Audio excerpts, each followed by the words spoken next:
CMPRadio.net. Excuse me. Yeah, I just took a sip of water. I was a little parched. What's up, everybody, man? It's your boy, Uncle P, man. You already know what we do here at the radio station, man. We try to find the information to give to our community. Community, tune in, share, like, love this situation because we got some real things coming down the pike real soon, right? And we want to know what is happening, how will we deal with it, what services are available to us, and to answer those questions, we have none other than our great state rep of the 159, Miss Carol, the Honorable Miss Carol Kazeem. How you feeling, Carol? I got my sanity. You got your sanity, I got my sound mind. right? It's a lot, but all is well. So I'm doing good. Thank God. I'm good. I'm good. I'm good. Made it. So, this is you're in your second term, correct? Yes, I'm in my second term. Um, how does it feel? It's great. Is it what you thought it would be? Right, being someone, Uh, you are the epitome of a community organizer that became a politician. Now, I know you can't see my face, right? But you need to I know can it's, see you. it's all love over here, I right? still see you. You, how does it feel, right, to be in that position of responsibility to your community, right? And has it been hard to stand in those shoes? It's definitely going to be hard because you're feeling a lot in that one shoe.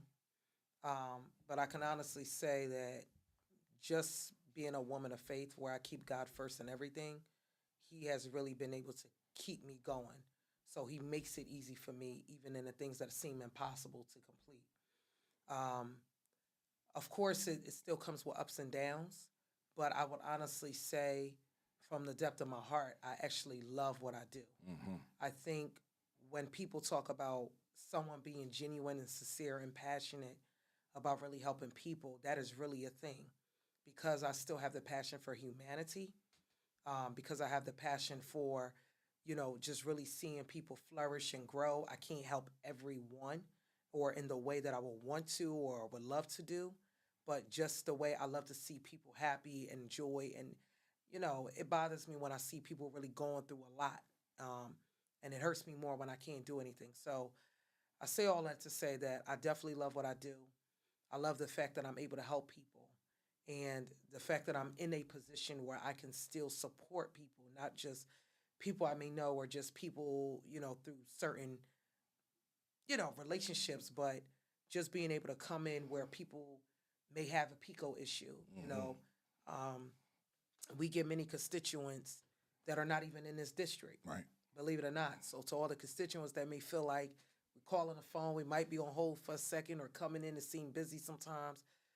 We don't even just service our district. We service in a lot of other districts. There are a lot of constituents that say, well, we rather come in here because we may feel more of the love. Right. Or, some people may feel like they come in, it's kind of ran as if like when you walk inside of a corporate building Right. or just like a social security building where you got to Hmm. get a number and you Right. got to sit and wait. So you kind of come in, you sit up the front, you have open access to see everyone. So there are many that say they prefer not to go to their Mm. representative. So they rather come to us, or they feel like the representative may not understand their circumstantial situation. They feel like they may look at them just as a number, or they may look at them and say, well, we don't know what to do. Here go just the reference number and that's it. Right. So in our office, we have folks that might come in with overdue, past due PICO bills, Mm. and they're already about to be shut off within the next day or two.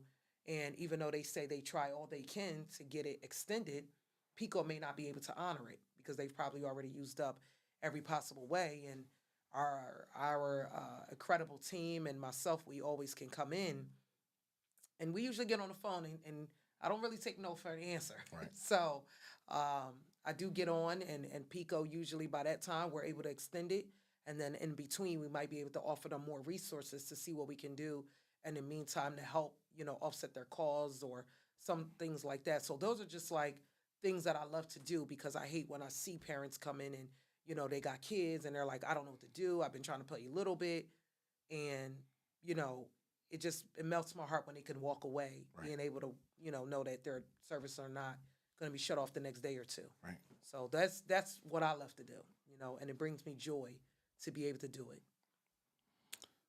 Representative Kazeem, Yes, brother. right?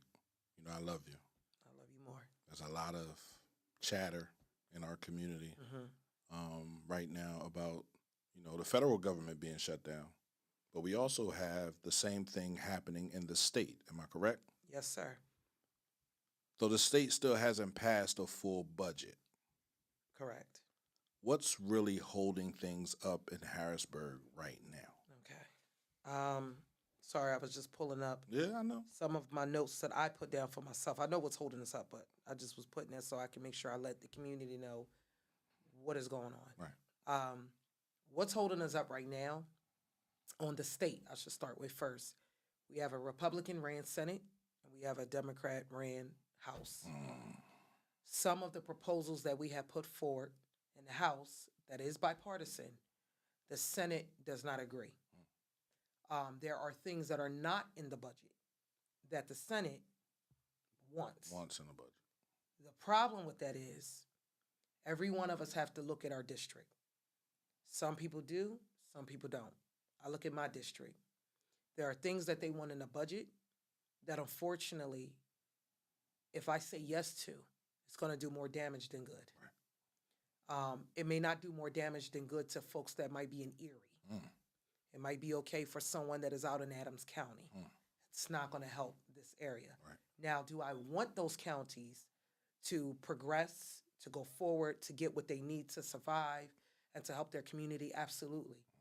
But if there's a way that there are things that could be placed in the budget that can help my community not fall into the trap where there would be damages, then I am all for voting for certain budget items that is okay and appealing to maybe the rural community.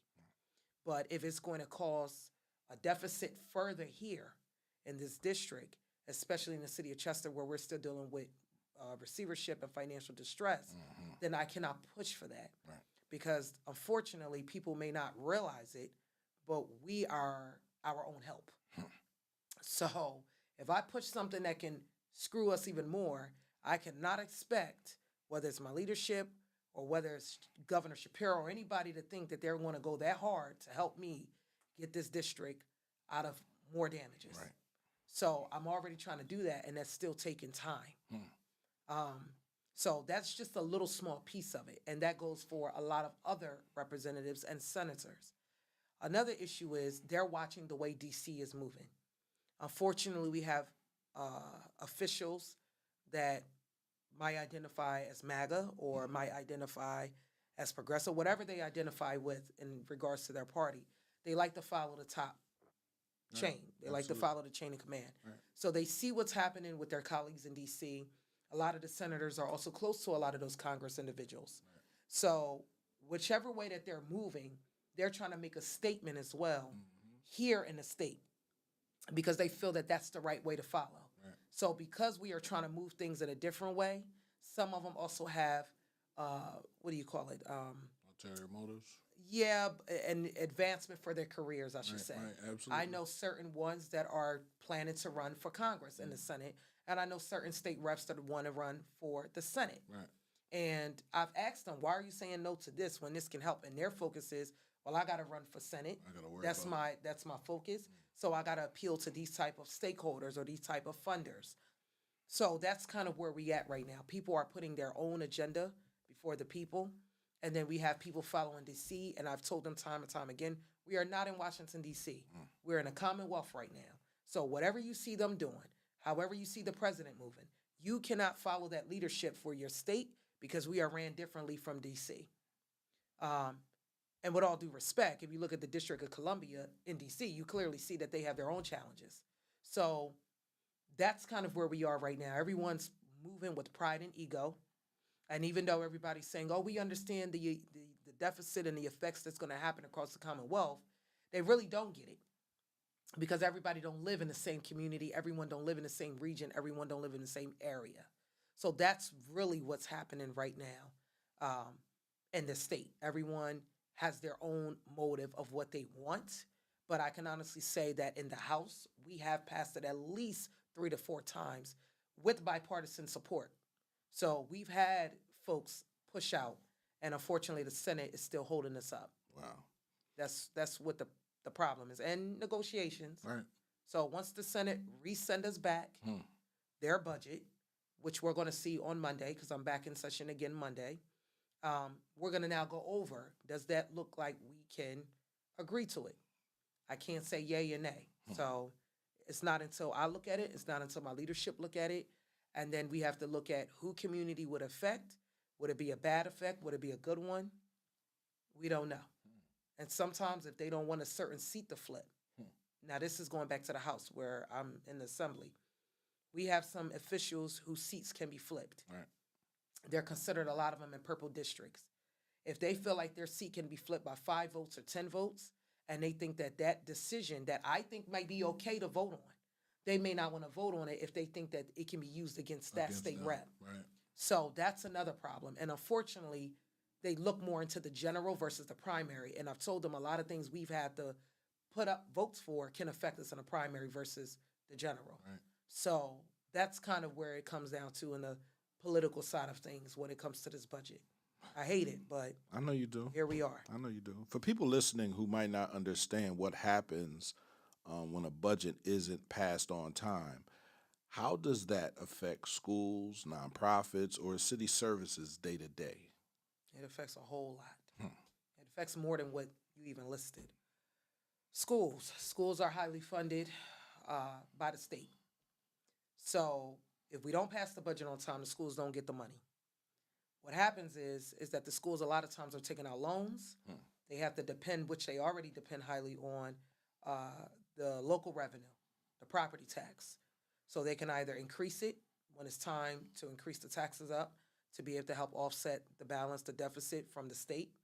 They can either take out loans, which might put them in maybe some financial, certain interest jam, because would now have to pay back. Unfortunately, not every state grant or funding can help pay debts. Right. So they might have to still increase taxes. The resources that are needed for the kids, for the students, for the staff, it would be limited because they're unable to get their annual revenue from the state. And then also, too, for individuals that might come into a school and then leave, the dollar may not follow them right away because the roster that they send those over will be backdated because by the time we send over the money.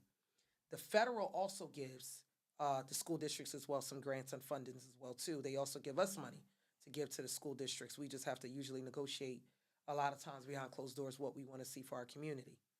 So without those dollars amount, a lot of the schools right now are limited. They're not going to be able to make a lot of decisions the way they would want to. It could come down to union contracts between teachers. It may be on hold depending on their transportation. If they have to make certain purchases, especially big purchases, that might have to be on hold. Or if they have the money in an account, they may have to look at how far can that take them out to. So all of those different things play a factor. Food costs, because remember the food, the meals for the school. Even right now, for those that might get free lunch, because we're talking about, which we'll go into a little bit, the SNAP, but even the free meals that we give, where we are able to help on the state to be able to allocate those dollar amounts to the school, that also will now be limited. So they have to still pay their vendors. And if we're not able to give them that money, then unfortunately there's not going to be a lot of food that we expect in our schools to feed our children. We'll be expecting them to be coming in with their meals. So that's for the school. Nonprofits, all their grants is on hold. All the grants are All on the hold. grants is on hold. So if you're a nonprofit, even if you're a for-profit, but you might provide certain services to certain kinds of communities that help them in certain avenues, so you might get certain funding behind it. Unfortunately, all of those grants are on hold right now. So whatever program that they may service or provide to the community, it can still go on as long as they have the finance to provide it. But if they're waiting or depending on the state to give them that funds, it's going to be limited to what they can provide, and so those funds can be able to help their program, whether it's through the resource, whether it's to maintain the staff, whether it's to get equipment to provide the program. All of those different things are just going to be on hold. And what was the other list that you gave me? You said something else. I mean, it goes from state agencies. Right. Reentry services. I was going to say state agencies, DOC. Right. A lot of prisons, I've seen a lot of dollar amounts. I just talked to my leadership and I told them they need to negotiate the dollar amount. The Senate wanted less. It seemed like they were okay with it. I wasn't okay with it because we have a lot of reentry programs that exist in DOC and outside. Right. If we limit that, a lot of colleges that are working now with the prisons, even with brothers and sisters that come home, Right. they won't be able to have that access. We won't be able to fund those programs that are helping people get better and back on their feet. Come on. So it's so many different things that play in the factor that people don't know. Don't forget about the insurance, the state insurance, the Medicaid that we pay for, not the Fed, we do. Those things can get held up. So all of those different entities play a factor into what we do in a budget. And like I said, if we can't pass the budget, you got state agencies that's not going to be able to operate as often as they usually should be. The biggest thing right now that I know a lot of people probably did not think about, that unfortunately the messaging has not been put out from other officials, but I want to be out there. CCIS, which a lot of people know them as CCIS, but they're now called, I think, Early Learning Resource Center, which is the subsidized child care program. That is funded through the state. So for people are getting CCIS money and they're paying their daycare. Their daycares or their babysitter or loved one to care for their child, that's on hold. So we don't give them enough money by a certain deadline date. They can more than likely run out of the money to be able to pay the providers and their loved ones in their care. So that child care services may also be on hold. And how the trickle effect happen is that if the daycare providers or their loved ones are unable to get paid, they may not be able to retain and keep employees for a period of time. So now you have to pay out of pocket. And if you can't pay out of pocket, what happens? You don't go to work. If you don't go to work, then you don't have the money to be able to pay for the child care. So it's definitely a cycle that I don't want to see, but unfortunately, we are going into November. And I have already gotten calls from Community Action and the Wesley House, who does services a lot of families who are currently unhoused. Community Action, who help with vouchers for rental assistance to be able to place them somewhere. They are running out of money by next week. If they do not have the money to be able to pay for these programs to continue, unfortunately, we're going to have a lot of displaced families that are in places where they are seeking shelter until they can get on their own. Right. So now my worry and what I'm thinking about is where are these families going to go? The vouchers, right now we have people that are trying to get certain rental assistance or to move into properties, and if they don't have that, they can't move in. Community Action also provide other services. Right. So all of those programs right now are pretty much going to be on pause within the next week if we are unable to give them their funding or if we cannot pass this budget to carry them over.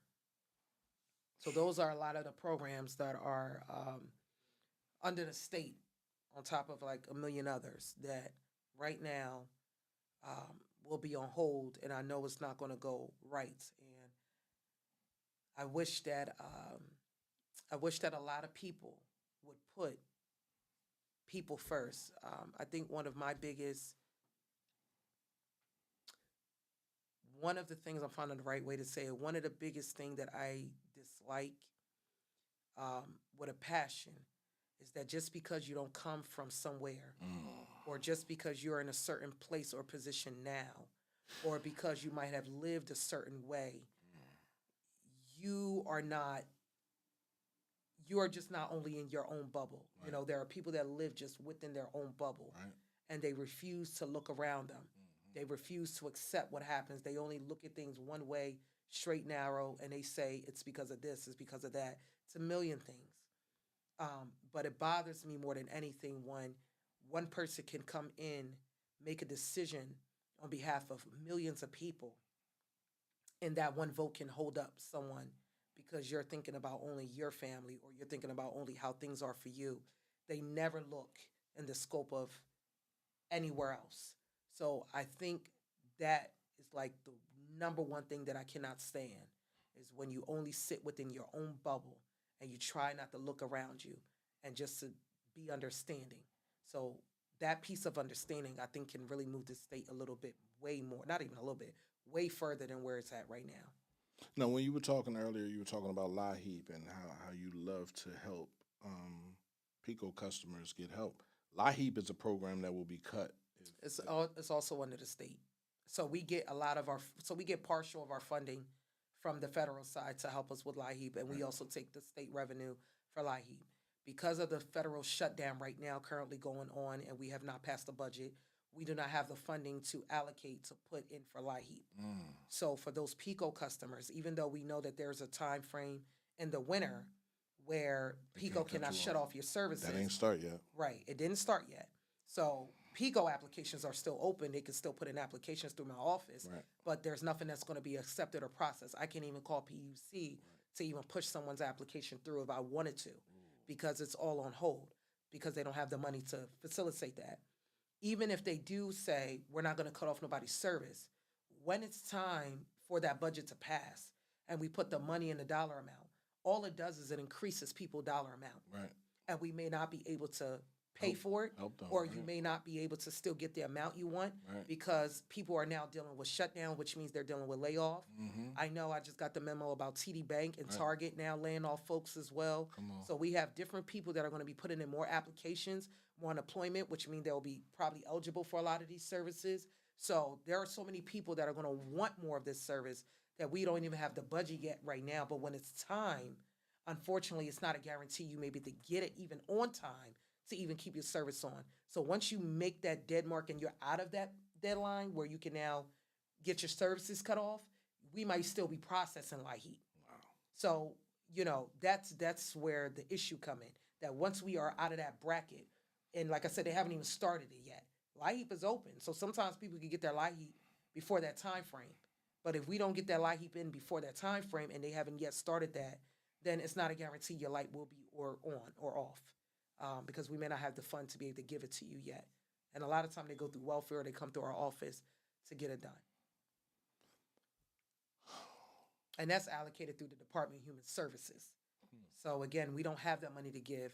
And Human Services also deal with CCIS. Yes. So we don't have that funding right now to give to them. And I'm just praying that we can keep the funding going to even keep them even in their position right now. So all those workers on the state, it's only a matter of time as well. Right.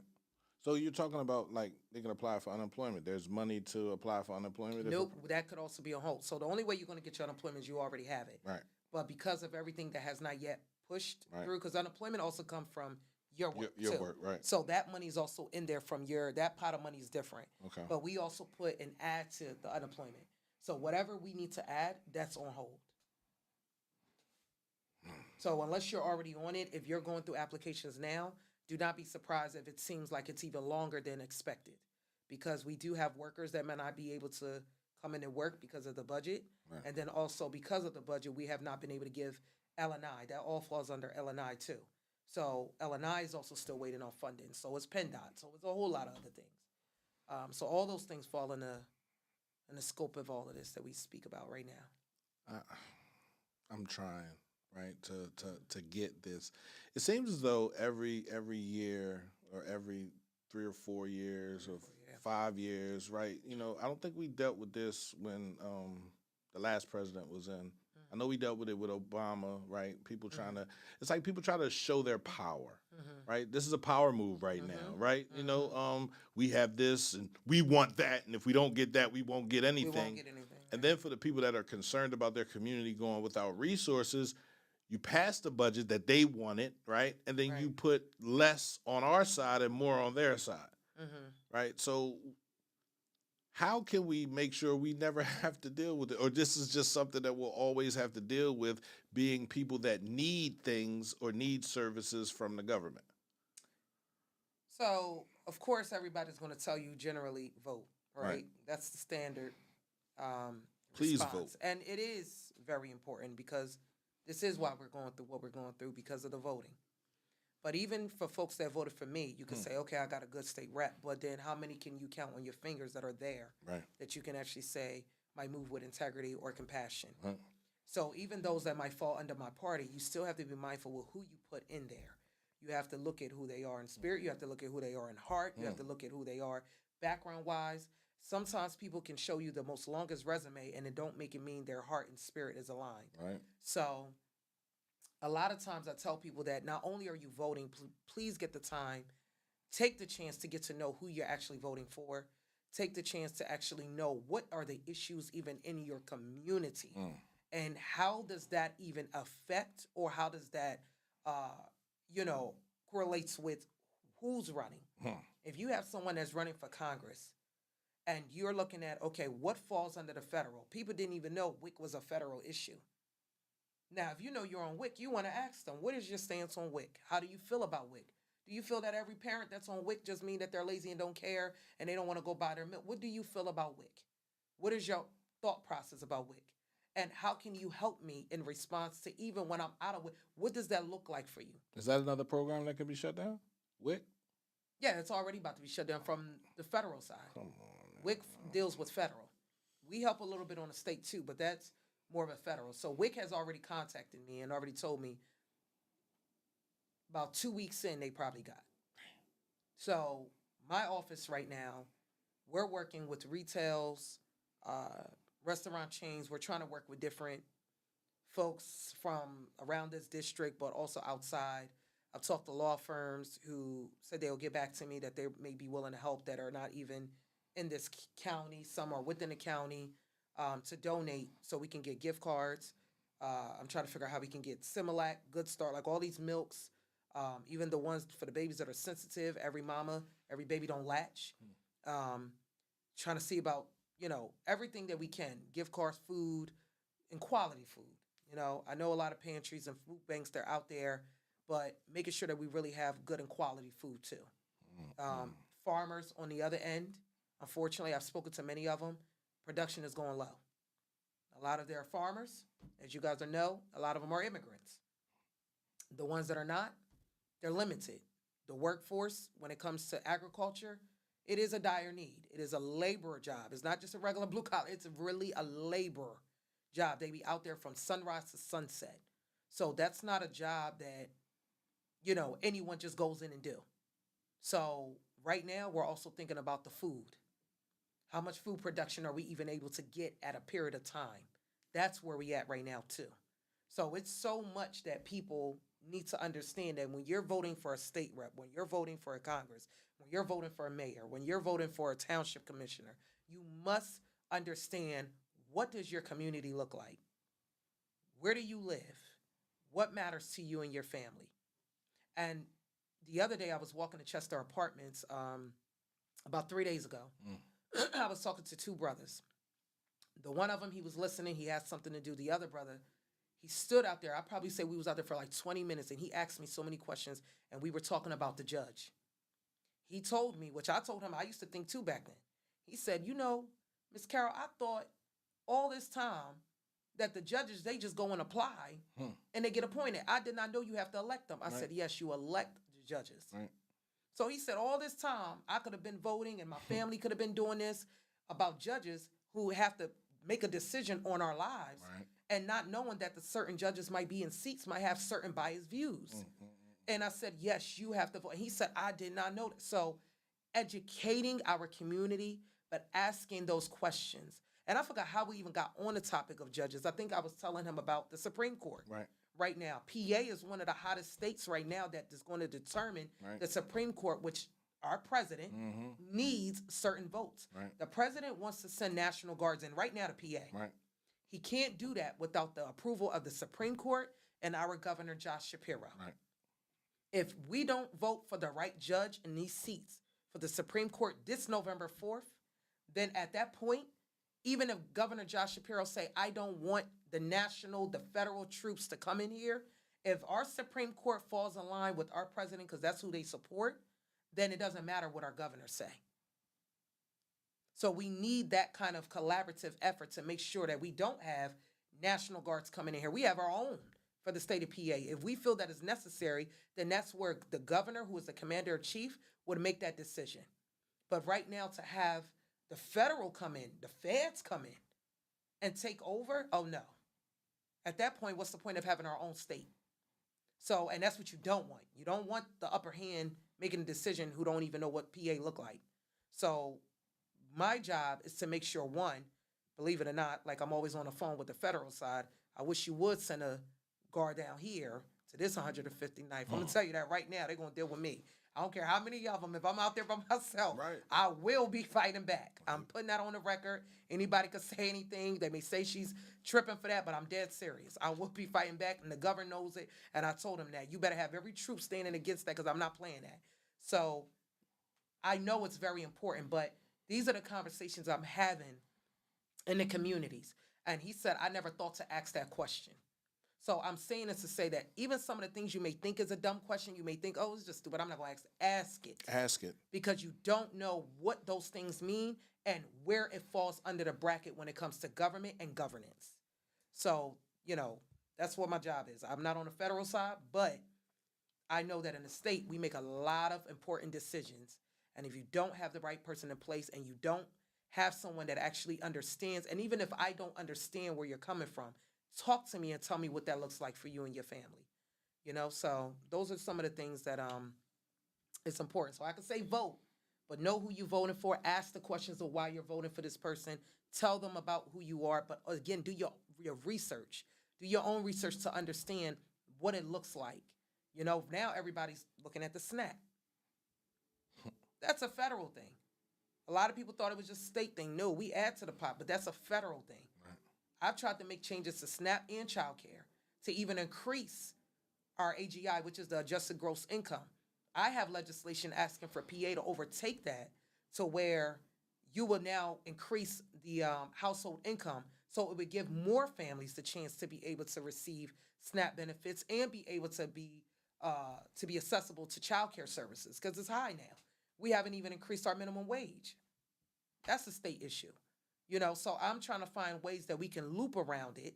But again, I need bipartisan. Now, I've got bipartisan support. Would the Senate go for it? I don't know. But that's why, even though I'm in the state house, I've been pushing for a lot of other communities to start voting for the right senator. Right.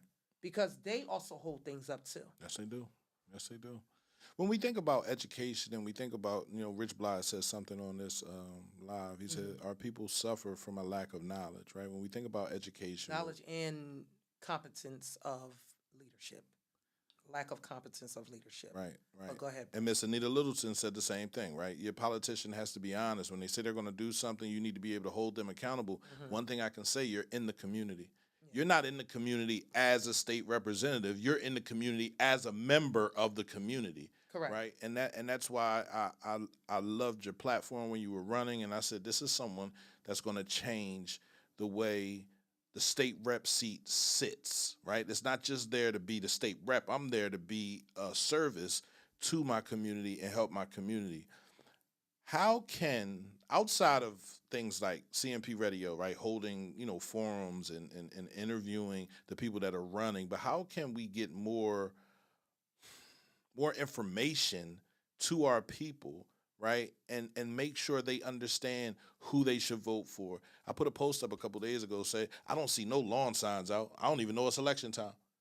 Yeah, I said the same. I don't see no yard signs out. I don't see no commercials on TV. I don't really watch TV, but I don't see any of that stuff. And I was pushing for that, right? They need to come to our community. There's no more churches holding, this senator is coming through. And I know it's not a big, we would say it's not a big election, but it is a big election, right? Big election. It's a huge election because we got the judge retention, we got judges running, we got people that are going to be making decisions on our children for the next 4 or 5 years. We have common pleas judges too running. Right. So, what do you think the community should want, and what do you think we should give them? So, as far as the community, when it comes to communication, I think for me in my office, because politics and legislation has to be separate, we just now started back the robocalls. We can do robocalls, and this is how sometimes people silence people. I was doing robocalls for a while to inform the community, whether it was events, things coming up. There was even times people reached out and said, hey, I have this coming up. Do you mind helping me out? How can I get the word out? I fought Harrisburg and said, listen, I want to put the robo. They was like, well, it has to be under your name. I said, well, what I'll say is, I'm speaking, but I want them to know who the organization is so they can come out. I thought, for one, robocalls is awesome because it gets out to everybody. You call the phone, you hear what's going on. So for a while, they blocked it because they felt that, they thought that basically, I guess, not for me, but for everybody, they felt that there were some people that did not like the robocalls. Right. You can opt out if you want, but I think it's a great way, especially for seniors. I think it's important that people do have forums, whether it's virtually, whether it's in person. I know for myself, I'm always in Harrisburg a lot more than I'm usually am. I'm there a lot, but I even just told my team we need to have another town hall. For example, I'm going to be having meetings and all of that with the police departments. Right. Not just only in Chester, but throughout my district. Yeah, we need some training. Yeah, I talk to them. I meet with them often. I hear their side. I try to hear the community side. But now we really got to get together. Now we really have to and we have to have the hard conversations. Do you think the police understand how the black community feels about them? Like truly gets the mistreatment, the disenfranchisement that we feel when it comes to the police department, or do you think it's a white and black thing? I don't want to put you under that gun. No, please. If you ask me that question, just right, and you're asking from someone who used to march again. Right. But I'm speaking from where I'm at right now and right. the way I view things. Right. I'm not going to say departments understand. I'm going to say individual officers. Right. Collectively, they may not always go out and speak of it in that way. But I will say that there are individual officers, whether white or black, Spanish, whomever, that I do truly believe really see it that way. Mm-hmm. You usually can tell, too, because of how they try to extend themselves in the community. Right. And they should extend themselves. Matter of fact, I'm going to say one officer name. Officer, he's John. He's the FOP president. From John Chester. Ross. Yes. It's my brother. He reached out. Right. There was an individual who had some troubles way back then who he remembered. Mm-hmm. He got in some altercation with. He reached out and he said, I need this person to get a job. Right. This person has been looking left and right, Carol. I've even tried to advocate for him because he's not who he was. He has made a lot of changes. He's a good brother. He's doing this. He's doing that. Ross is a white man. Person he was advocating for was a black man.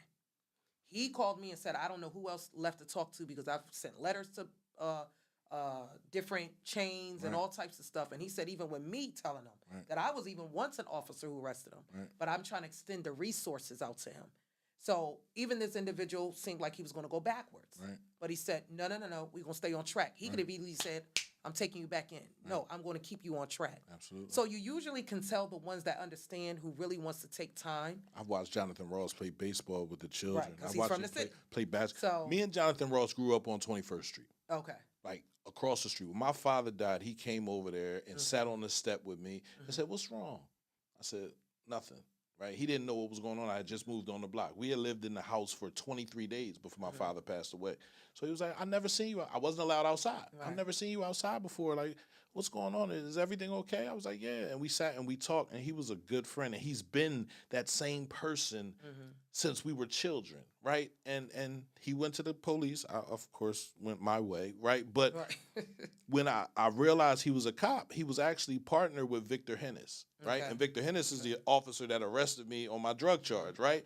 And he was like, P, you know this man. I was like, yeah, I know Vic. He know me. He was like, oh, Pierre. And he looked like he wanted to grab his gun. I said, Vic, I don't sell drugs no more. I'm good.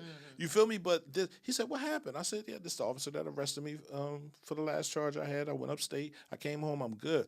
But that compassion that he showed me, and he continues to show me, and we had a nice conversation, I want to say about 3 nights ago, man. We talked for 2 hours. He's about to have a baby. You know what I mean? His first baby, right? A baby girl. I'm like, that's what's up. I said, you're going to change. When you hear daddy, you're going to change, right?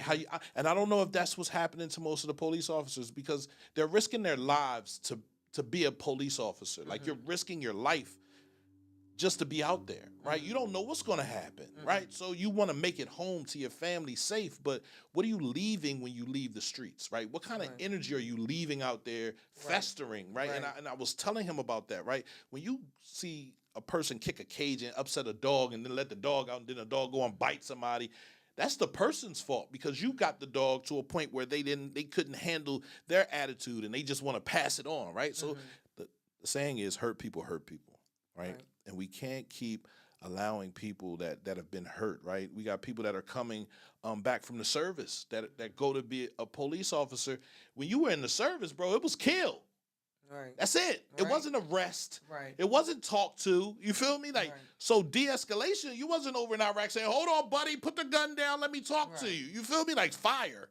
Right? So is there training they have to go through before they do have to go through training, but just to back up a bit. Right. So leadership means everything. Yes, it does. You have to have the right leader in place for the rest of your department to follow. If they know your motto, they know your principles, if they know how you are running, you're not going to have a whole bunch of skedaddle going on in your department. However, no matter where you work, you're always going to have some bad seeds.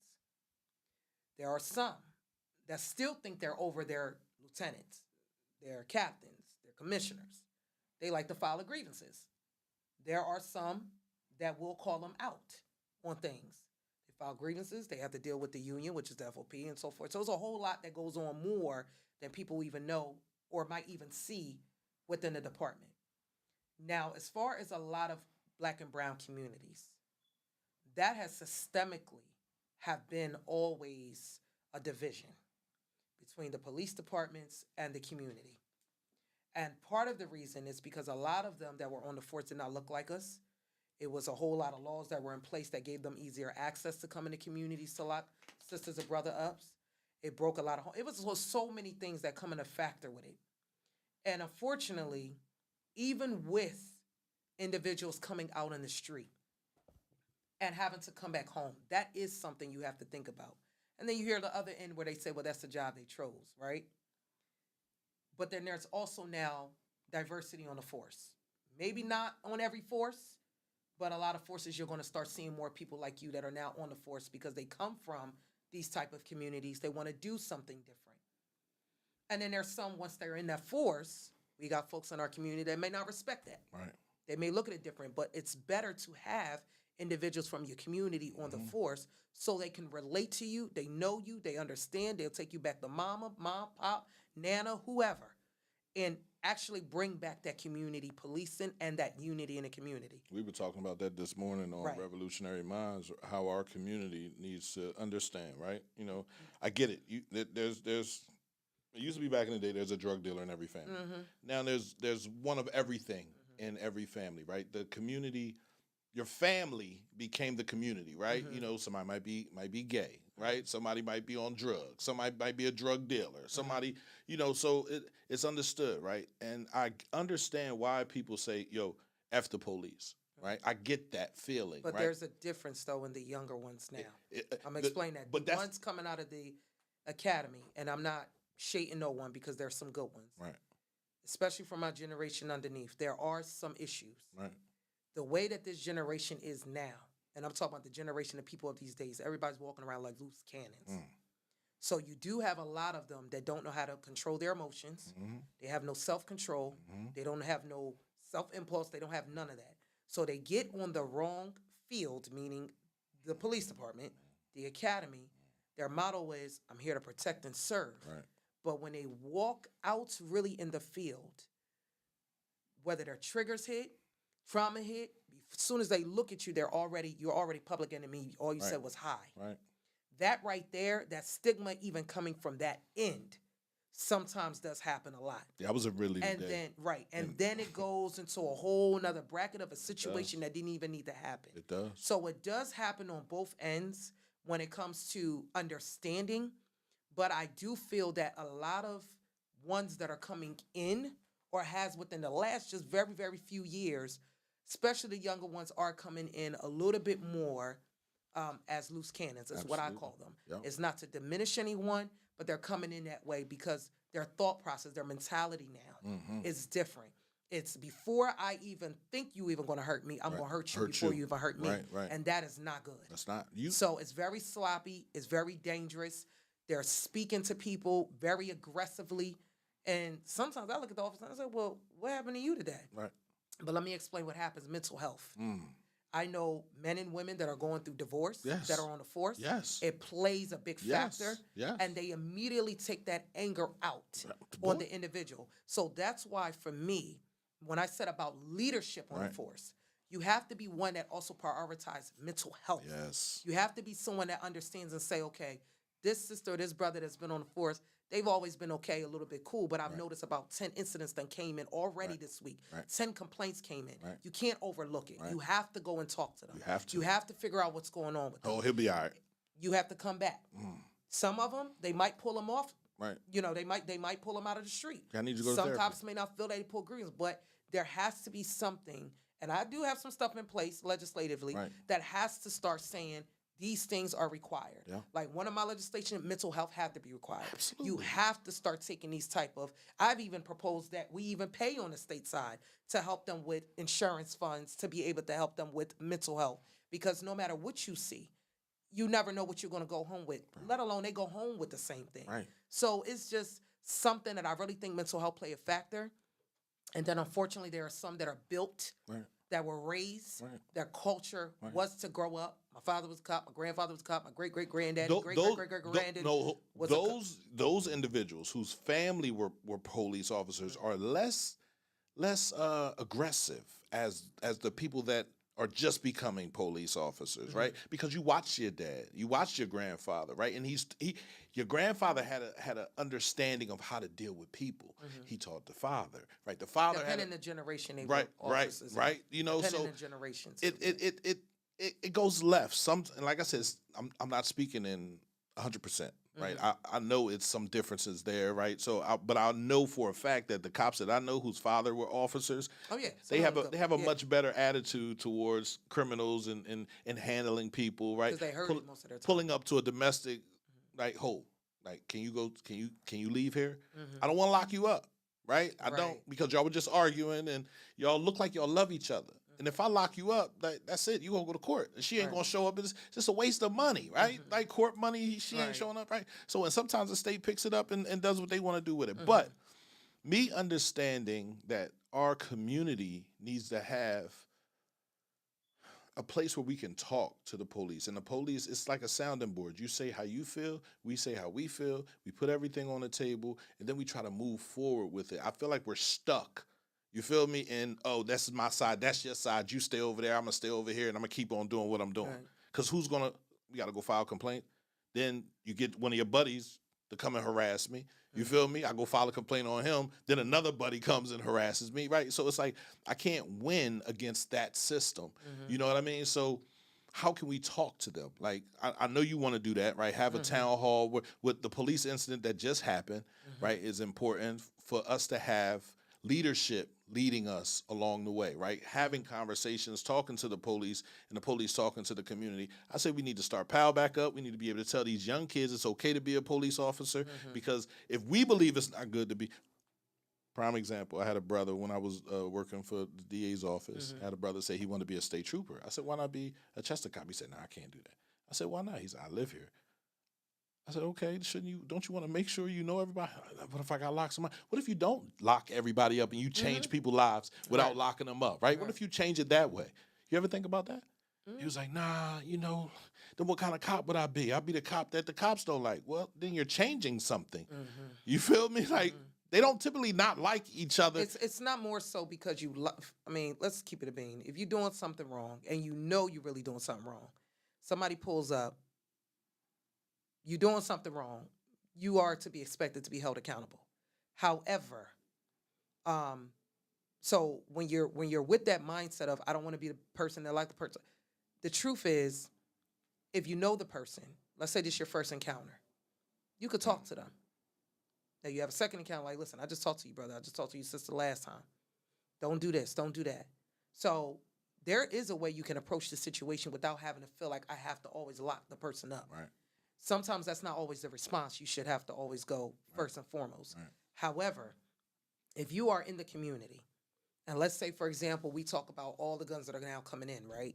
Illegally. We're talking about 10-year-olds now having it. Having guns, bro.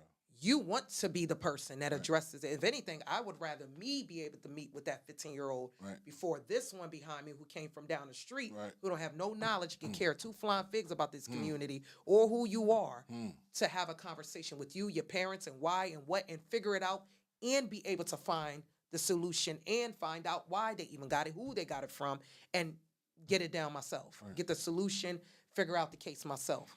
Because sometimes when it's in the other person's hand, you don't want it to go left. So sometimes you want to make sure you have that grip on it. Absolutely. As that community person. You want to be able to make sure that you can be able to address it. And a lot of times when you're in a community, you already know who the players are. You already know who's doing what. So I said they should live in the city. It don't really take long. I said they should live in the city. I put a post up that's a few weeks ago. supposed to be our requirement. So if I'm not mistaken. At least 5 years. No, that is our requirement. I don't know if they changed it. No, it's not. Right? Well, No. that's the city thing No. because that's usually the requirement. Live in a community within Yeah. 5 years, and then from there after that they can move out. Yeah, in the community, live in the community for 5 years, be a part of the community, volunteer at Biddy, volunteer at Chester, Chester Township, Upland Hurricanes, volunteer with these youth programs Right. that help the youth, volunteer with making a change group, be in this community helping people, right? Instead of trying to lock everybody up and pissing people off, coming through kicking our cage, then you leave and go live somewhere else, and I'm still barking and I'm mad when my door kick. I'm gonna go bite that dog. Mm-hmm. That's what happens. And It is what happens. if we don't really talk about how we feel about the police, why we feel that way, and then have the police say why they feel the way they feel about us, what And have you we have to done? also know your rights. Mm. Learn your rights. I love my rights Know your rights. because I cuss Learn them your out. rights. The more you know, the more you learn, the more you're able to advocate for yourself, fight for yourself. Some people I've seen in cuffs, that was not the way it should have went down, or it should have been in cuffs. Maybe they should have been taking a crisis. Not there. There are some people that ended up in cuffs because maybe they didn't even understand the question they was being asked. Or some of the things that were asked should not have been asked because they didn't have a warrant to ask. Or they shouldn't have been searched because they didn't have to. So everything comes down to knowing your rights too. Right. So it's a whole lot that do need to be communicated. Right. And as I said, I'm not saying every officer is a problem. That's why when you asked about department, I think individuals may understand. I can't say the whole department collectively as a whole. Right. Why? Because everyone collectively in the department don't come from the same community. Everyone don't have the same background. Everyone don't have the same experience. Everyone has not been working in the same kind of communities for long. I remember years ago. Matter of fact, I don't know if Ms. Littleton. I think you said Ms. Littleton was on. Yeah, Nita Littleton. I don't know if she remembered years ago. We ran into an officer, and I don't remember who that officer name was. I couldn't remember who he is now. And her and I were talking to him, and I forgot where he said he was from. It might have been Radnor or somewhere. And we said, well, why didn't you, serve there? And he said, it's boring. His response was, if he was to serve in his selective community, it is boring. It's more action. I don't know if you remember, Ms. Littleton, if you were on there. I can't see who's on and who's not. But if you remember, he said, the action is here. Right. Oh, they want to come here. That fueled me and her up because for me, it's like that's where I said our community to be wake up because they're coming here because they feel like the action is here. Even if the action here, why would you want to put yourself that much in a risk to that kind of action? What you mean? They're most of them are coming out of the military. So to me, not even that brother wasn't, but to me, that's because you want to feel like you want to. Take whatever you feel out. The fact that you feel that there's not much right. There's no action, that bothered me. You live in that community. You're from that community. And you say you don't want to serve there because you feel that it's no action. It's boring. If you ask me if I'm an officer, I'd rather have a boring job as an officer than that much action. Safety. That is too much trauma, too much scenes that I have to watch and see, too much triggers going on. I would rather have a boring job to go around volunteering, say hello to the community. Everybody all right. Might have a little traffic stop or two because some just flying down. But that's about it. I'd rather have it boring than rather chaos. Why would you want to be in chaos like that? Let alone you're serving kids, seniors, family, residents. I'd rather not see chaos in a community like that where families should be able to have safe living conditions, should be able to, pridefully come out, hang out. Kids should be able to ride the bike. I don't want to be in nobody's chaos mess. If anything, I want to bring that down. Who wants to work at a place where you constantly dealing with chaos? And I think I said to him, this ain't RoboCop. You're not playing RoboCop. This is real life stuff, and you're playing with people's lives. Well, that's how they treat us. To me, like I said, do I believe that there is need for growth, for change? Absolutely. But I'm also someone, and this is just my opinion, I try to have an independent mindset too, where I try to look from all angles. I can only understand what they may feel coming out, and I also understand sometimes when they have to do that kind of job. And I also understand the community perspective of things. And because of the trauma that has prolonged for so long in our community, that has plagued us for so long when it came to the department. So even when you spoke about those generations where they wanted to honor their family by serving, a lot of them probably heard about some of the stories. A lot of them probably understood or was taught how to respond when they come in. Some of their grandfathers or fathers probably had to go through their own share of complaint forms and then realize, son, you might not be able to do this, or daughter, you may not be able to do that, or you can't do this, or I learned my lesson. I accidentally did this and I was wrong about this. Right. So it comes a lot of different ways. And then there's some that grew up in a generation where some people in our community, believe it or not, agree with stop and frisk. I'm being honest with y'all right now. If that was ever up for a vote, I'm just being honest. I am not a stop and frisk person. Yeah, stop and frisk just creates more I am not a stop and frisk person, Right. and I have my many, many, many reasons why. But I'm saying that to say that even with what we're speaking of, there are people in the community, our community, that are like, I believe in stop and frisk. In this given time, I can understand why they may feel that way. to promote safety. But right? it can also be chaotic too. It can. So, and it could cause a lot of damage. It can damage. hurt a lot of innocent people. And it gives those loose cannons I talk about more angle to do what they do. So I'm not about stop and frisk. I think a lot of things have to be moved with strategies. I think a lot of things can be met with solutions. Yes. I think a lot of, answers can be provided that can help. So like I said, do I think, to answer your question from earlier, do I believe that the police department would listen? Maybe not in a big forum right away, but I do believe that if we start off in a smaller setting with a couple folks from the community, the police department, certain players in there, some that have been there for a while on the force, and some of the new ones. Because you know why? It gives you, not only that, you expose, everyone in the room is exposed. I get to hear how he thinks as an officer and how she or he thinks as an officer. Right. He might be about 65. This one is 35. This one right here might be just 28. All three of them might have a different response as to how they feel they should approach the situation. And that sometimes can deal with experience, your maturity, your mentality, how you grew up, how long you've been on the force. All of that plays a factor. It does. So now I need to know, why do you think as a 28-year-old, you should pull up? Well, I don't think nobody should be able to, because if I go, nobody gonna hurt me. Well, what makes you feel that way? Why do you feel that way? What is getting you amped up that way? Well, do we think that being out on the street is best for you right now? Until we get you the proper steps that you need for you to get to that place. Right. Of course, you're always, no matter your age, you're always going to walk out. We walk out our front door Absolutely. every day Every without day. even being officers, not knowing how things are going to look for How us. it's going to end for us, right? All you could do was pray That's it. that the Lord bless you when you're going out, Absolutely. and bless you on when you're your way coming in. Yes.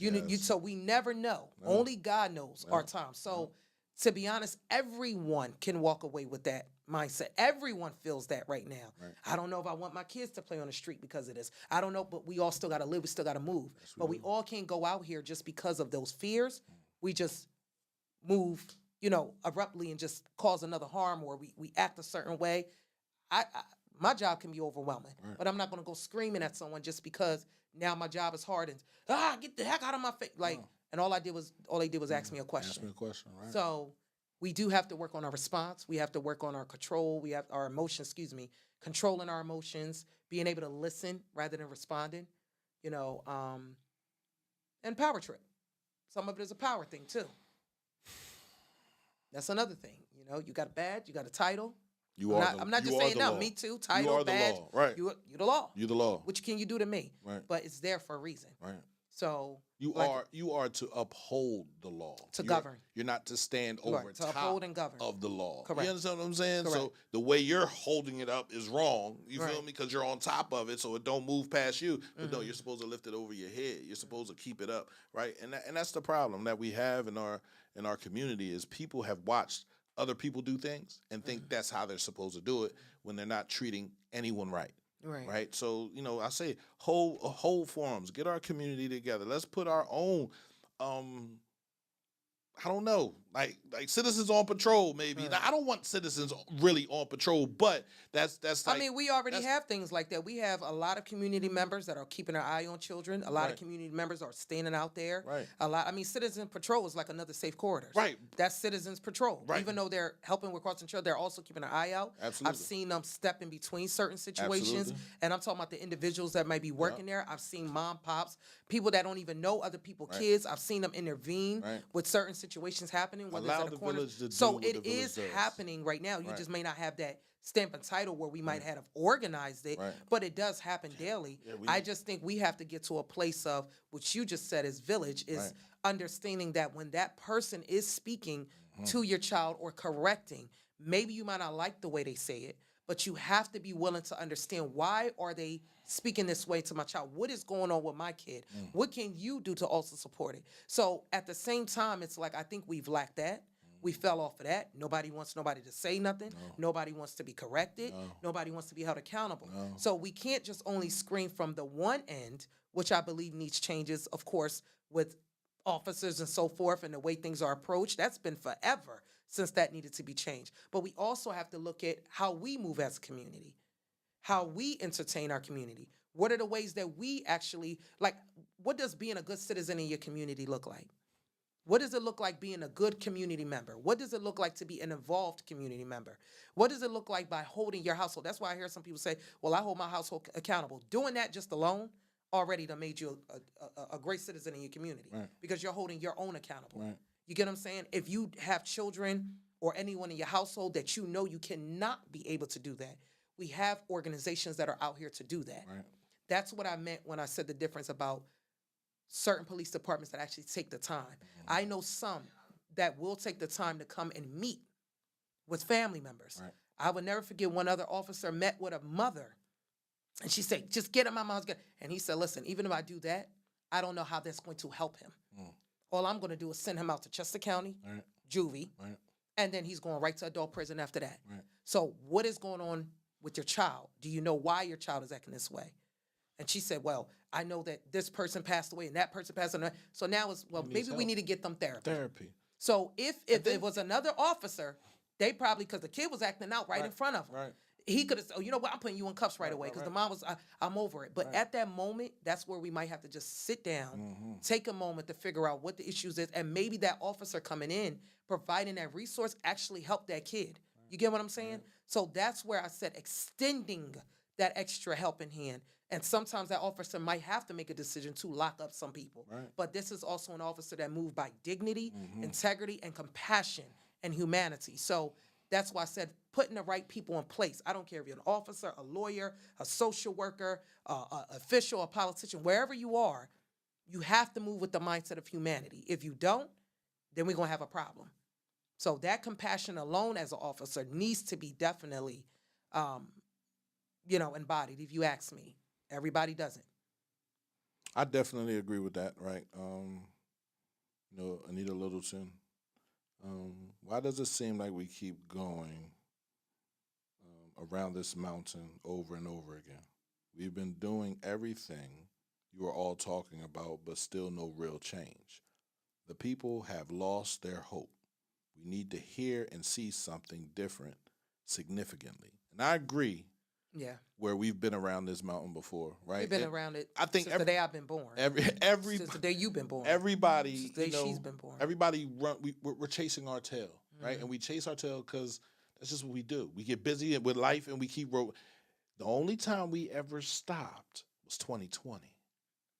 When the world stopped.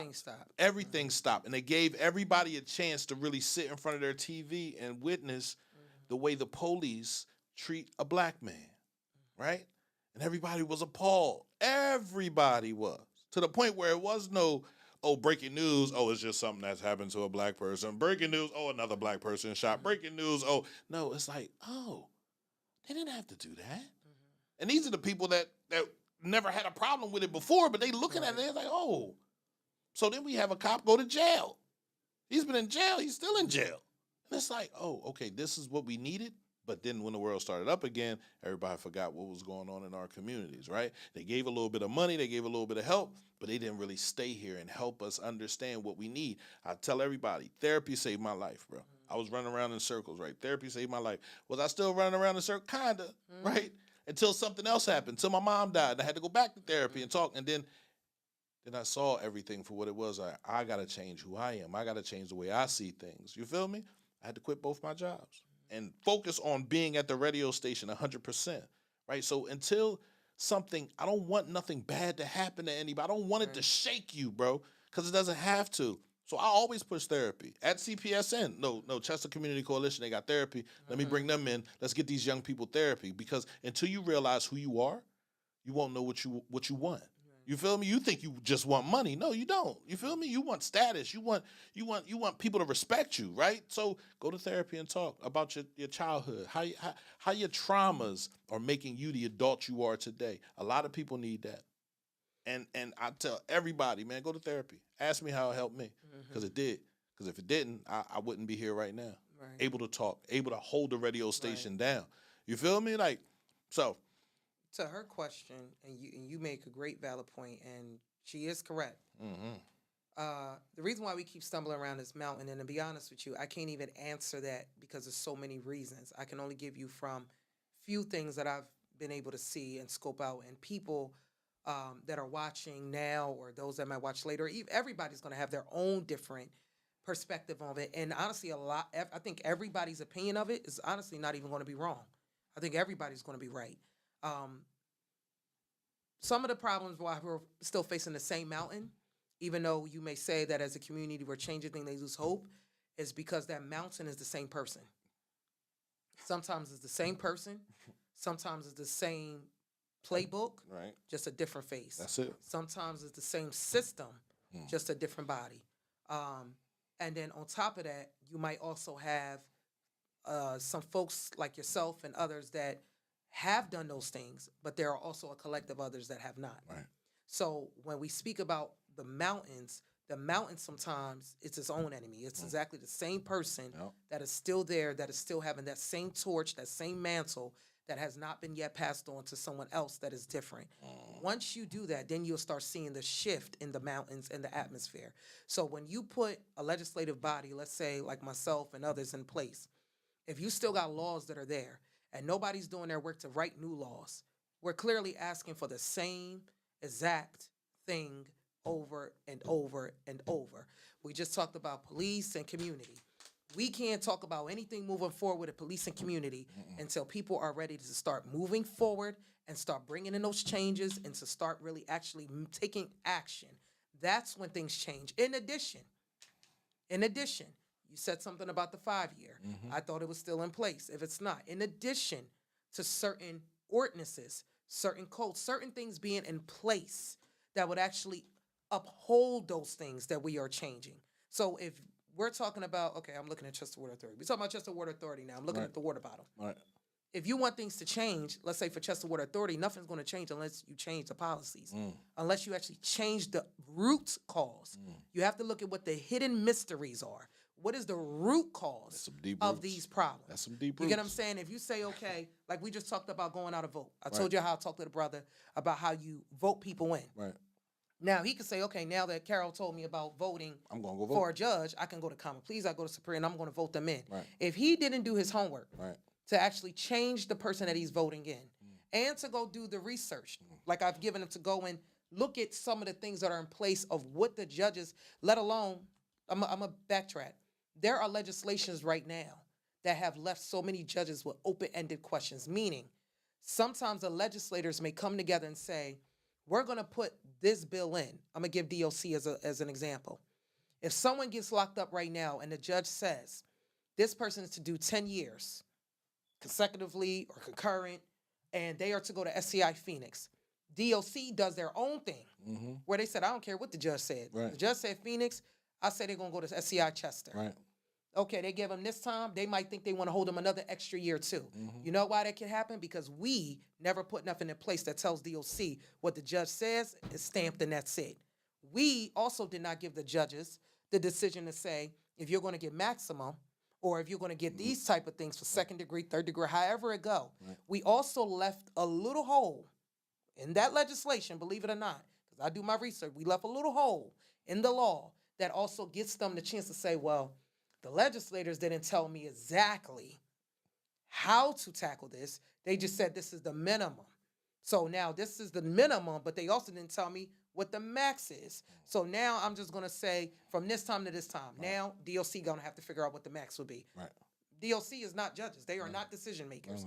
So that's what I mean when I say those mountains that are still in place, the root cause of those things still happening. So if the judge was to be elected, The judge still have to follow what the book say. She- They follow the book, but the book still says we didn't give you the opportunity to tell you what a max is. We didn't write down what this means for you. So it's basically judged by your discretion.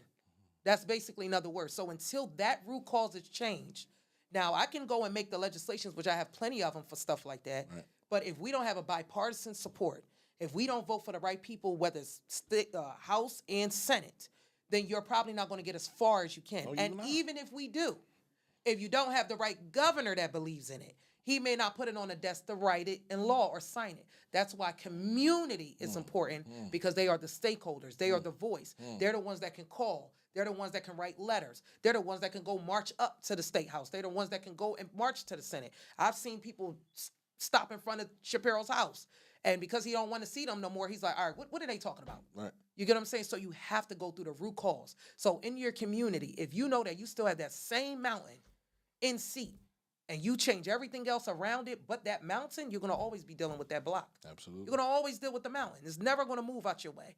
So you got to get to the root cause.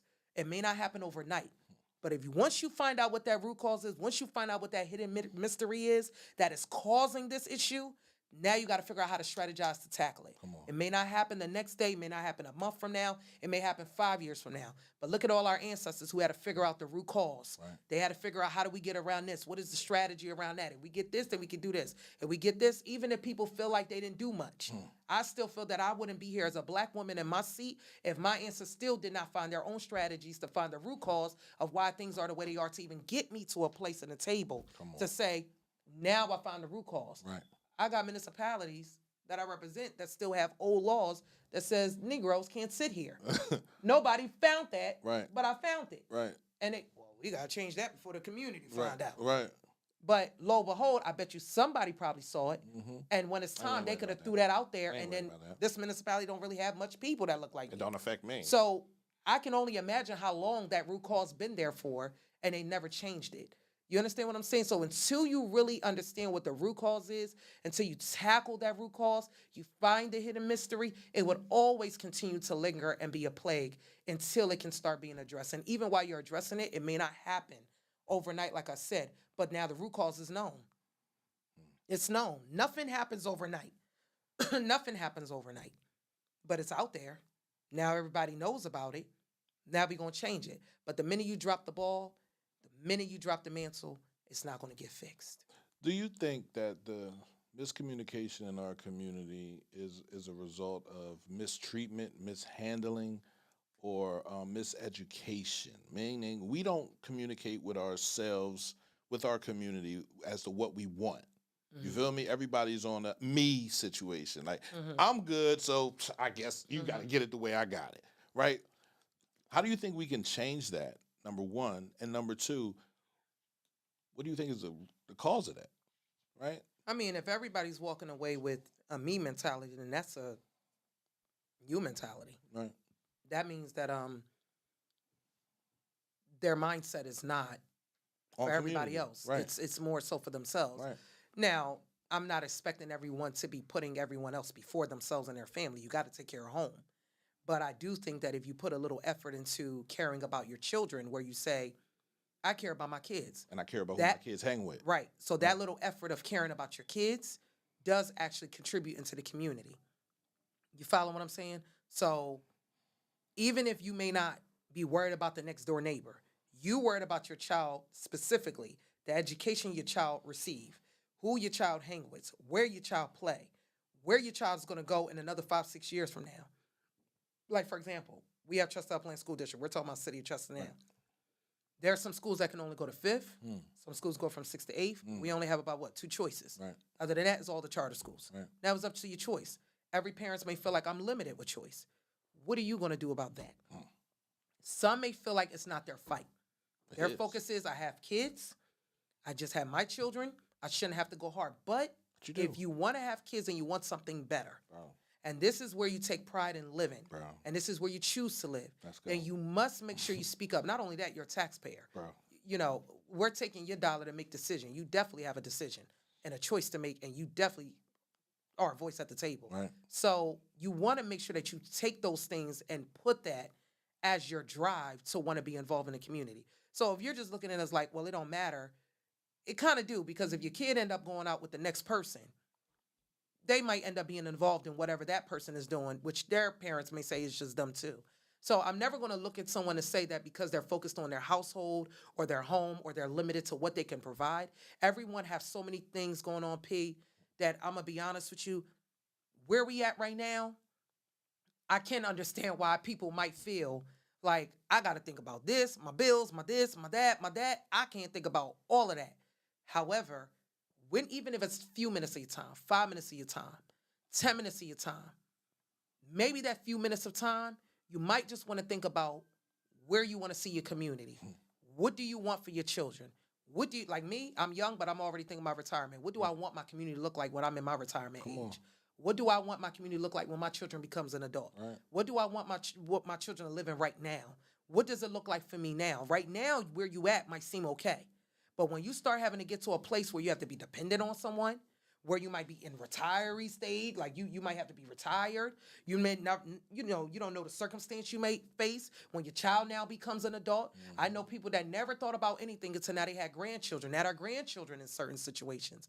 So a lot of times I think we don't think far ahead, but this is just my advice to say that start thinking about where you want to see yourself 5, 10 years from now, 15 years from now. Are you someone that's close to retirement age? Are you someone that's close to becoming a senior? Are you someone that's close to becoming an adult? You might be a young person. Are you someone that's now your child going to be soon an adult, going off to college? Even when your child go off to college, look at how many colleges are going through things too.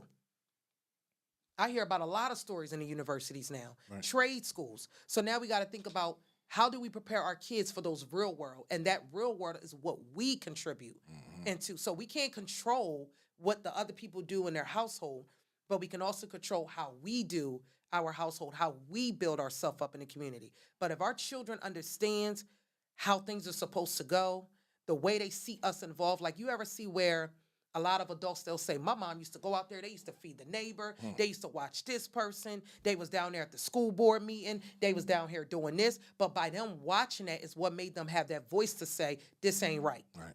You get what I'm saying? This ain't right. This should not be what it is. Right. So when you usually are brought up from that, when you hear at the family table issues and concerns and their own perspective, it makes you wonder. It makes you wonder. And then you start to voice and speak up. You understand what I'm saying? So, and I just think it's a lot of different reasons why that can be. But I'm not one that tries to judge or shun anyone for having their perspective on where they at right now and why they may not be as involved, because we don't know what people go through behind closed doors. But what I can say is that once you're in a space where you are able to take 5 minutes of your time to just put into your community, some people think it always means you got to give. No, you It could don't. just be talking to the kid next Talking to door, the kid. talking to the senior who might just be lonely next door. What- Sometimes all of that adds to a person's day, your community, the vibrancy of the community. You get what I'm saying? Yeah. Um, I always used to say That's all. from the beginning of the open up the radio station, if you go outside to cut your grass, what's wrong with cutting your neighbor's grass? What's right. wrong with cutting either neighbor's grass on the Right. side of you, right? If it takes an extra 10, 20, 30 minutes, right? Now you know what's in that yard, right? Right. If you allow the grass to grow, anything can be over there. And if your Right. kid gets close enough, something can reach out of that grass and grab them, right? So it's just about the safety of your child, right? And the safety of your child is making sure the community is able to participate and help her or him evolve as a person, right? Healthy. So I don't know why our community continues to think that they can get it done individually when we need unity. And I've been yelling this since the beginning. You know my page, Unity Makes Strength, right? We need us. These are things that I have been talking about since the beginning of the radio station. And I'm going to continue to talk about it because until we come together as a community and we ask these questions, we get these answers, and we make sure we can do the work, we'll continue to stay stuck, right? And we'll continue to go around that mountain because we're not having the right conversations with the right people. I think healing also deals with that too. And the reason why I brought up healing, it might be a little bit deep, but when I sit back and I try to reflect on a lot of people's action, my own actions, my own thought process, other people's thought process, decisions I made in the past, decision and choices we all made in the past, whether good or bad, things we've probably learned from. I think some of that, when you said, oh, me, a lot of times that also comes from, of course, some people can be self, but a lot of times that comes from Nobody ain't do for me. Trauma. So why should I do for them? So we kind of get stuck in that, I don't want to say that bitterness, but we kind of get stuck in that anger, that hurt, that pain. So even though we see the next person that we can lend a hand, we are still stuck in our own past. Even though we've came out of that trauma, we are still eternally unhealed, Right. and we're still in that anger that when I called for help, nobody came to me. Right. So now you're watching the next person be hurt Right. and suffer. I did it. I went through Right. it. I went through it. They'll figure it out. No. So it's like, I get it. But at the same time, I also feel that that's the reason why we have had, what Ms. Anita said, this mountain as well in the same breath, because I know people that would literally not even help a soul, even though they have the ability to just give a peanut butter and jelly sandwich, because they went 3 days without one when they were a child. And that was like 50 years ago. But they're still holding on to that same anger, that same pain, that same hurt, that because when they lived on that block, nobody came to their rescue. So now it's like, I don't care. So that's anger that we are having within ourselves, but then expecting change. You gotta heal. My people, we gotta heal. Absolutely. We have to heal. However way we gotta heal, whether it's through therapy, whether it's through addressing it in our families, talking to our families, talking to our loved ones. And sometimes some of us are even unhealed from our own mistakes that we haven't even forgiven ourselves. So we're clouded by judgment. So we gotta heal. We have to get over some of that. Message. Because in order for us to move forward, we gotta get through that piece. Bro. So I see people who might smile and then their thought is like, oh, well, no. They think about that. And because sometimes some might have never had some, I always feel like it's like, no, I gotta keep her sacred, but it's nothing wrong with being helpful. It's nothing wrong. So when you said about therapy, I just thought about it because I look at that too. And I see a lot of people that they may not look in the face like they're angry, but deep down they are still hurt. Still hurting. And they're angry about someone that didn't help them. Talk about it. So we gotta heal. And unfortunately, some of those family members that hurt you or hurt us, we're still carrying on that anger. Right. And the truth is, it might be that auntie or that uncle's child that is out there on that street. And in your mind is, well, they wasn't something for me. So now look at their kid. Right. And, we walk away with it, but that's still your cuz. So I know you can't change everybody. You can only do what you can. You got to take care of you and your home first. But let's not walk away with that pride. Let's not walk away with that anger. And we take it out when we know that the best way to show your folks or whoever hurts you is to show them, look where God has brought me, how far he brought me, and look where I am now. And because he has done exceedingly and abundantly more than I could have ever asked for, Come on. I'm still going to move with love. And I'm still going to show you what it looks like to be that person. You get what I'm saying? Sometimes that alone already shuts somebody up. So by you already reaching your hand out to that teenager who's your loved one, despite the pain and hurt that you went through in that family, you just being that impact just changed that and shift that. And unfortunately, you're going to have folks that's still going to be mad and envy because of it. Absolutely. Because you're the one doing it. But you have to be that change. We talk about that. Don't be with your aunts, your mamas, your uncles, your cousins, your nanas. Don't be that change. Be the person that's different. Right. Because it's only a matter of time. They're going to have to come to you. Be the black Don't sheep. be that person. Do not turn around and be the rest of them. No. Because all you're doing is bringing a cycle in for your kids to see, for your other cousins and all of them to see and go through. So I think healing is very, very, very important. And I can't stress that enough because I see the anger that comes out. And I know family that look at their sister's children, seeing them go through things, and they don't even say a word. They don't even look at them. They won't help them. They won't feed them because they felt some way, something about their sister. If you feel that way, that's fine. But don't put it on that baby. All right. So we have 3 questions from Miss Sure. Anita Littleton, right? I'm going to ask all 3 together, right? Okay. The minimum wage. That's question number 1, right? Okay. What is Pennsylvania doing about the minimum wage? Number 2, on the rent cap, right? Any legislation on the rent cap yet? And did you talk about the SNAP cuts? Okay. Right. So, Minimum wage. okay. So the first thing, minimum wage, the SNAP was the third. Right. Minimum wage.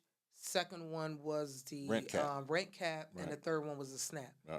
So as far as the minimum wage, we do have legislation that is actually asking for 18. The Senate last year asked us to take it down to 13. Myself and a few others, we put it up to 15. They took it back down to 12, and then it was supposed to be offset like every year or by the inflation. Right. The Senate, we went by the Senate number because they were not willing to do 15. Right. Senator Pittman, who is the senator majority leader on the Senate side, he said he would never do 15 Why not?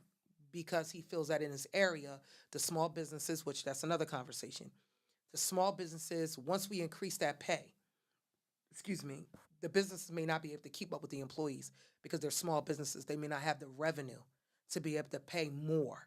They're already paying more. Right. So that was the reason why we said push it up. The rural area is different from our area. There Right. are a lot of them that are still making minimum wage, Right. but it's because of the kind of jobs they do. We have more industries. Our cost of living is higher. Right. We have more jobs out here. Right. They have more labor work out there. So there's a lot of difference that goes on. They are more based with agriculture out on that side. Right. We are more corporate a lot more on this side. Right. So, and blue collar workers, depending on what it is, manufacturing. So can't you pass something that says, all right, y'all side can pay whatever y'all want to pay, and our side we to pay did whatever try to do that, but then the argument did happen where it was not fair to. Why isn't it fair? It wasn't fair to the Southeast. So it's cool to keep things like low? No. It wasn't fair. So when we tried to navigate that, Right. the problem with that was they went by the region. Oh. When you go by that or the county, Mm-hmm. every area is not going to make the same amount. Right. So there are cities like in Philadelphia, Mm-hmm. because they're first class, they're able to make certain legislations where it would help them different. Right. In our region, based off of what they look at, the jobs and so forth, that would keep us low. Oh.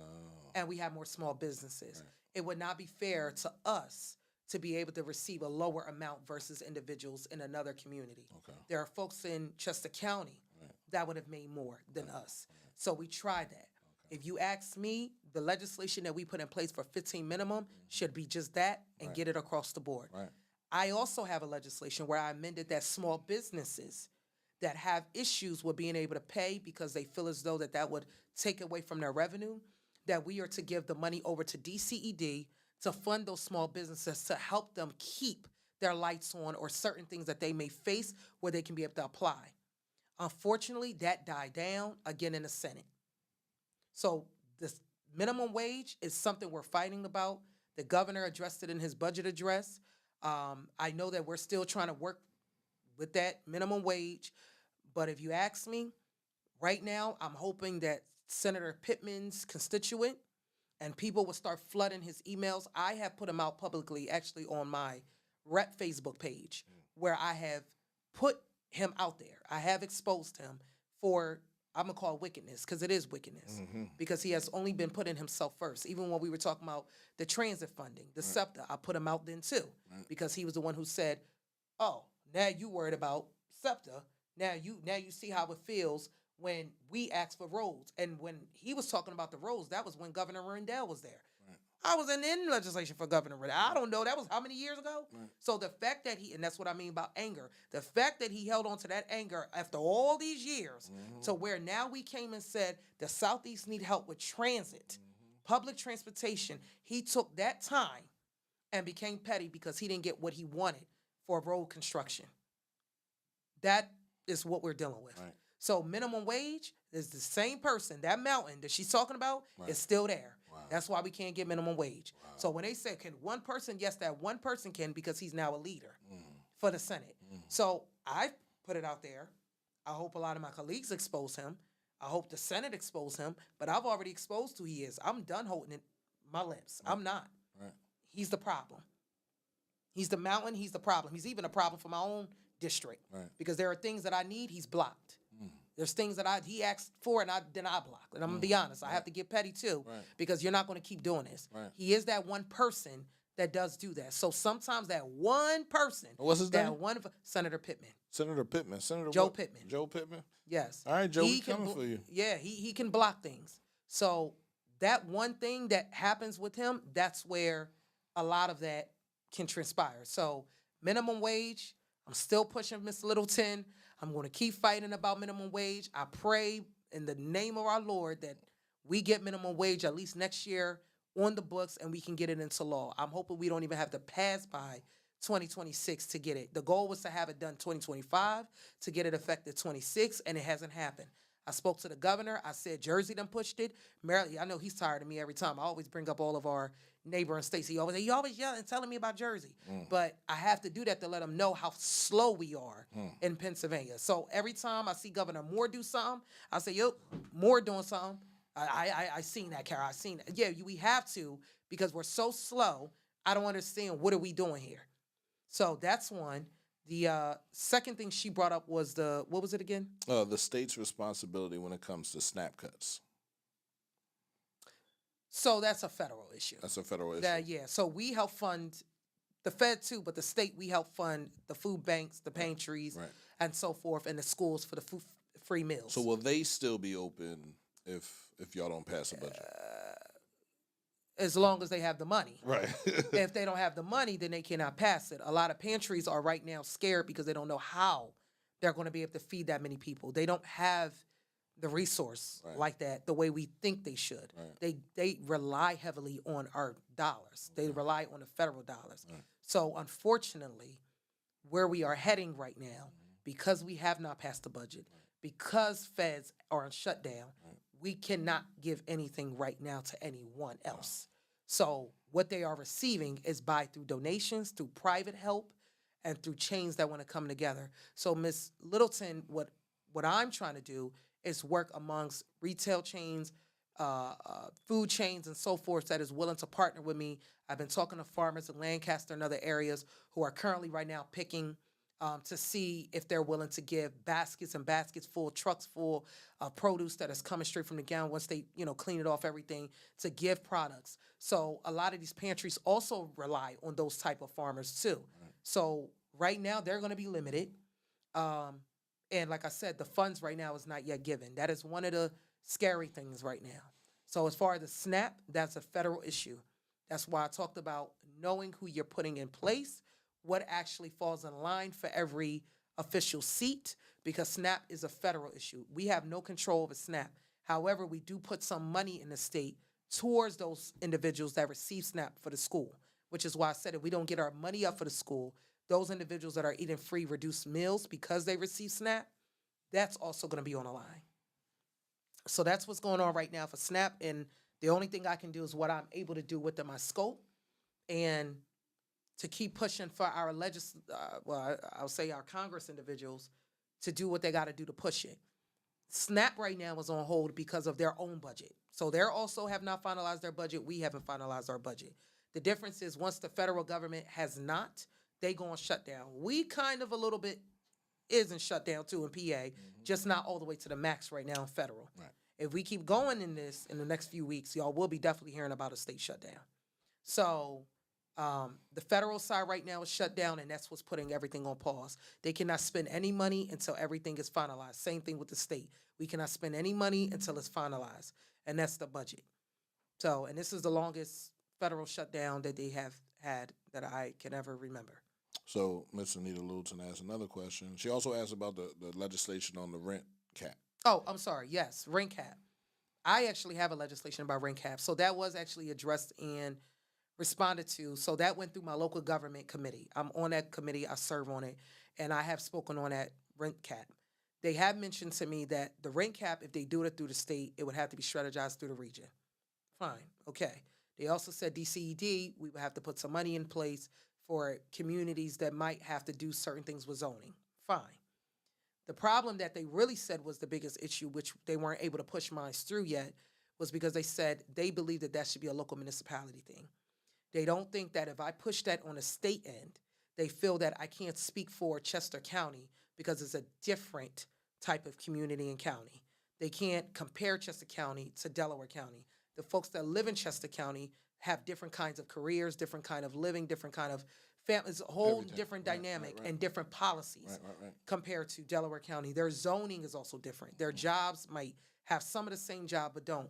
We are limited on certain industries compared to Chester County or Montgomery County.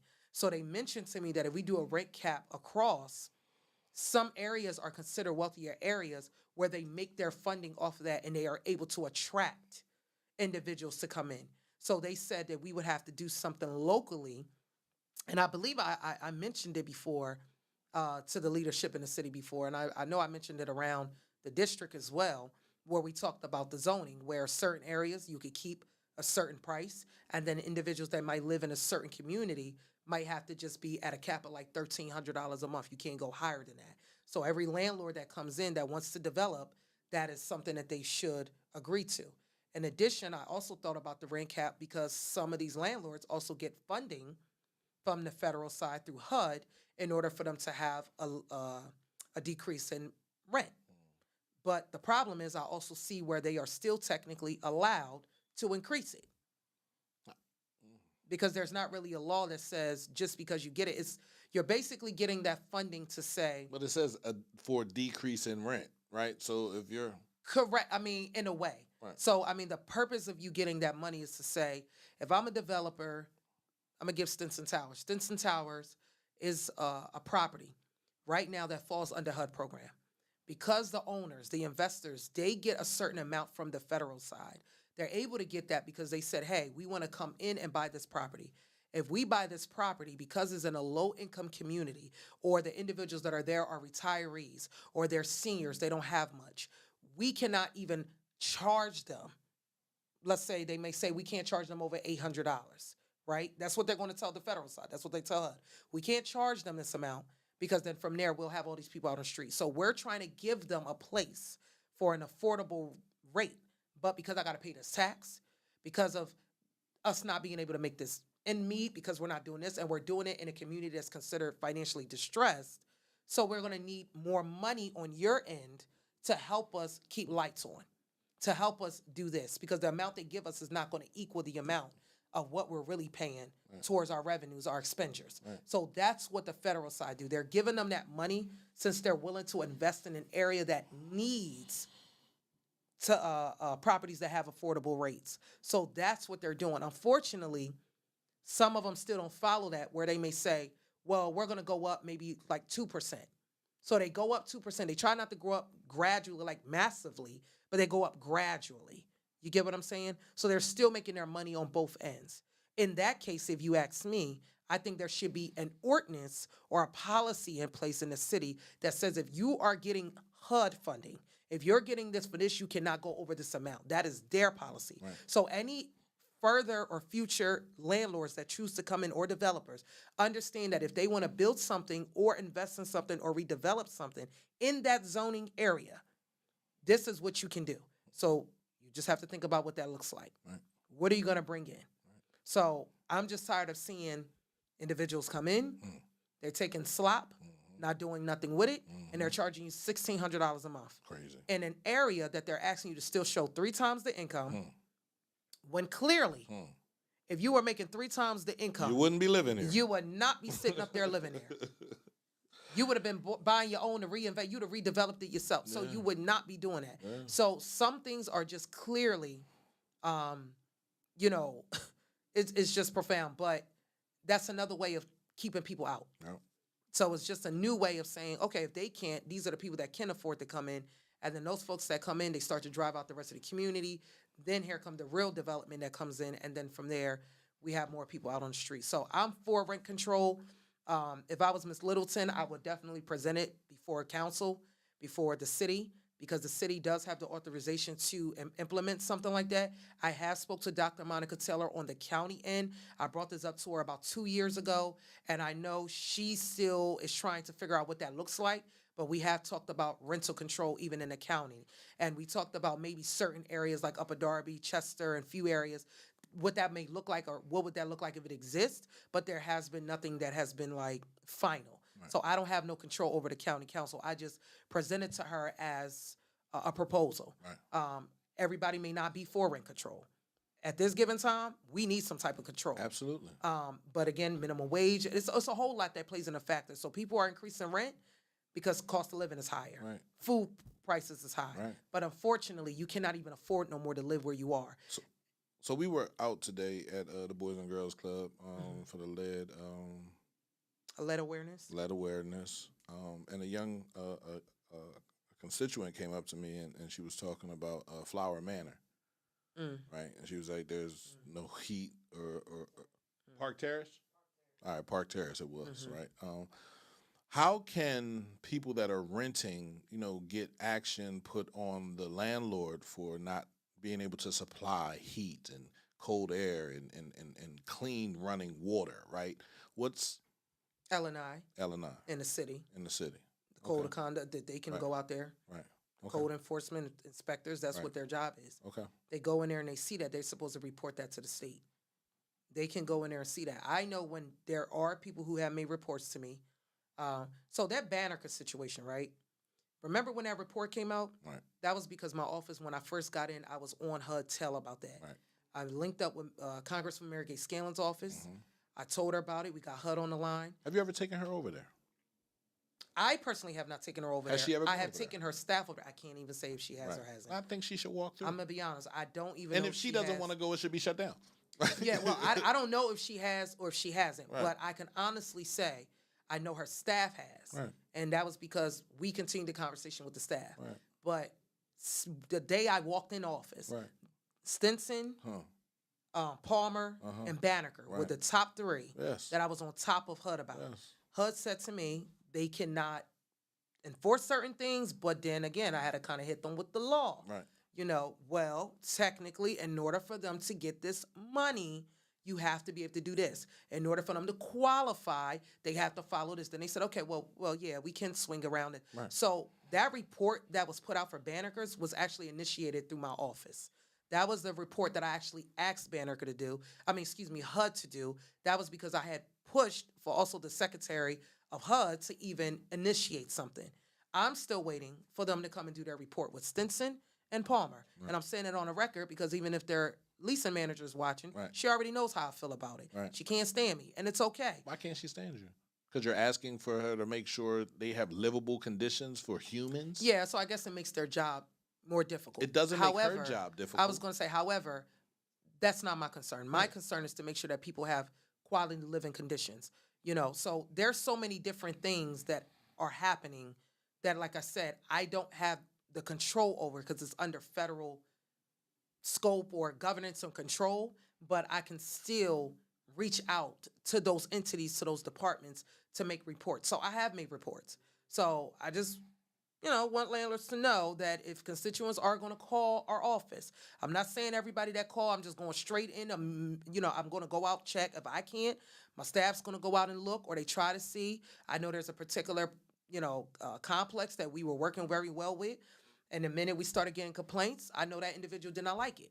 The property manager, and I said, listen, we have a great relationship, but just because of it don't make me I'm supposed to be silent on issues and concerns that come up. If anything, I'm not here to bash you. What? I'm here to say this is what I'm hearing, and I'm walking in and it is cold. I'm walking in and this is broken. I'm walking in and it is mold. Now, is there anything we can do to help you fix these issues? Well, you shouldn't have to do that. I know, but guess what? Every rep's office may not want to, but we do it because you know why? I know you do it. Right, but you know why? Because a lot of those property managers are still under the management of investors that don't even live in the state. So sometimes they don't even hear them out. So we try to see, is there something that is going on? Is there maybe the owner who's not responding to you to get this fixed? Even if they're supposed to reach out to maintenance, maybe maintenance needs to get a order from the boss. Maybe I need to call the boss. Maybe I need the boss to understand that this is a problem. Now maybe the city leadership needs to be involved. So L&I is definitely a key factor, and I heard that they have a new individual operating is going to be running. So I pray and I hope and I believe that we should be seeing some type of shift, but that's who should be in charge of that and making sure that, these complexes are staying up to code and so forth and all of that. And our fire department, if you notice something that is not right, that's within a building that you think is a hazard, is harm, reach out to the Chester Fire Department or wherever you live in the district, in the 159th district. You reach out to your fire department and say, hey, listen, this is going on. They will come out and come and inspect. They will come out and look. And I know I've heard people say, well, they came and they just stamped and put the tape on to say that they passed inspection. If you notice something that has happened after the inspection time, reach out to the fire department. Let them know about it. I'd rather them be aware. That's why we have a lot of these fires going on, because people call them and said, hey, this is what's happening. We're noticed certain cigarettes even being let out all over the hallway floors. That can cause a fire. Like, it's so many things that you can report that you may think is small, but it's actually concerning to something major. So it's not just L&I, but reach out to your fire department if you see something that is harmful, that can be a hazard, anything that can cause any type of harm to the building, to the family, to the community. Reach out to the fire department too. I don't mean to put Commissioner Shirley too much on, on his plate, because he does a lot and his team does a lot, but that's what they're there for. Right.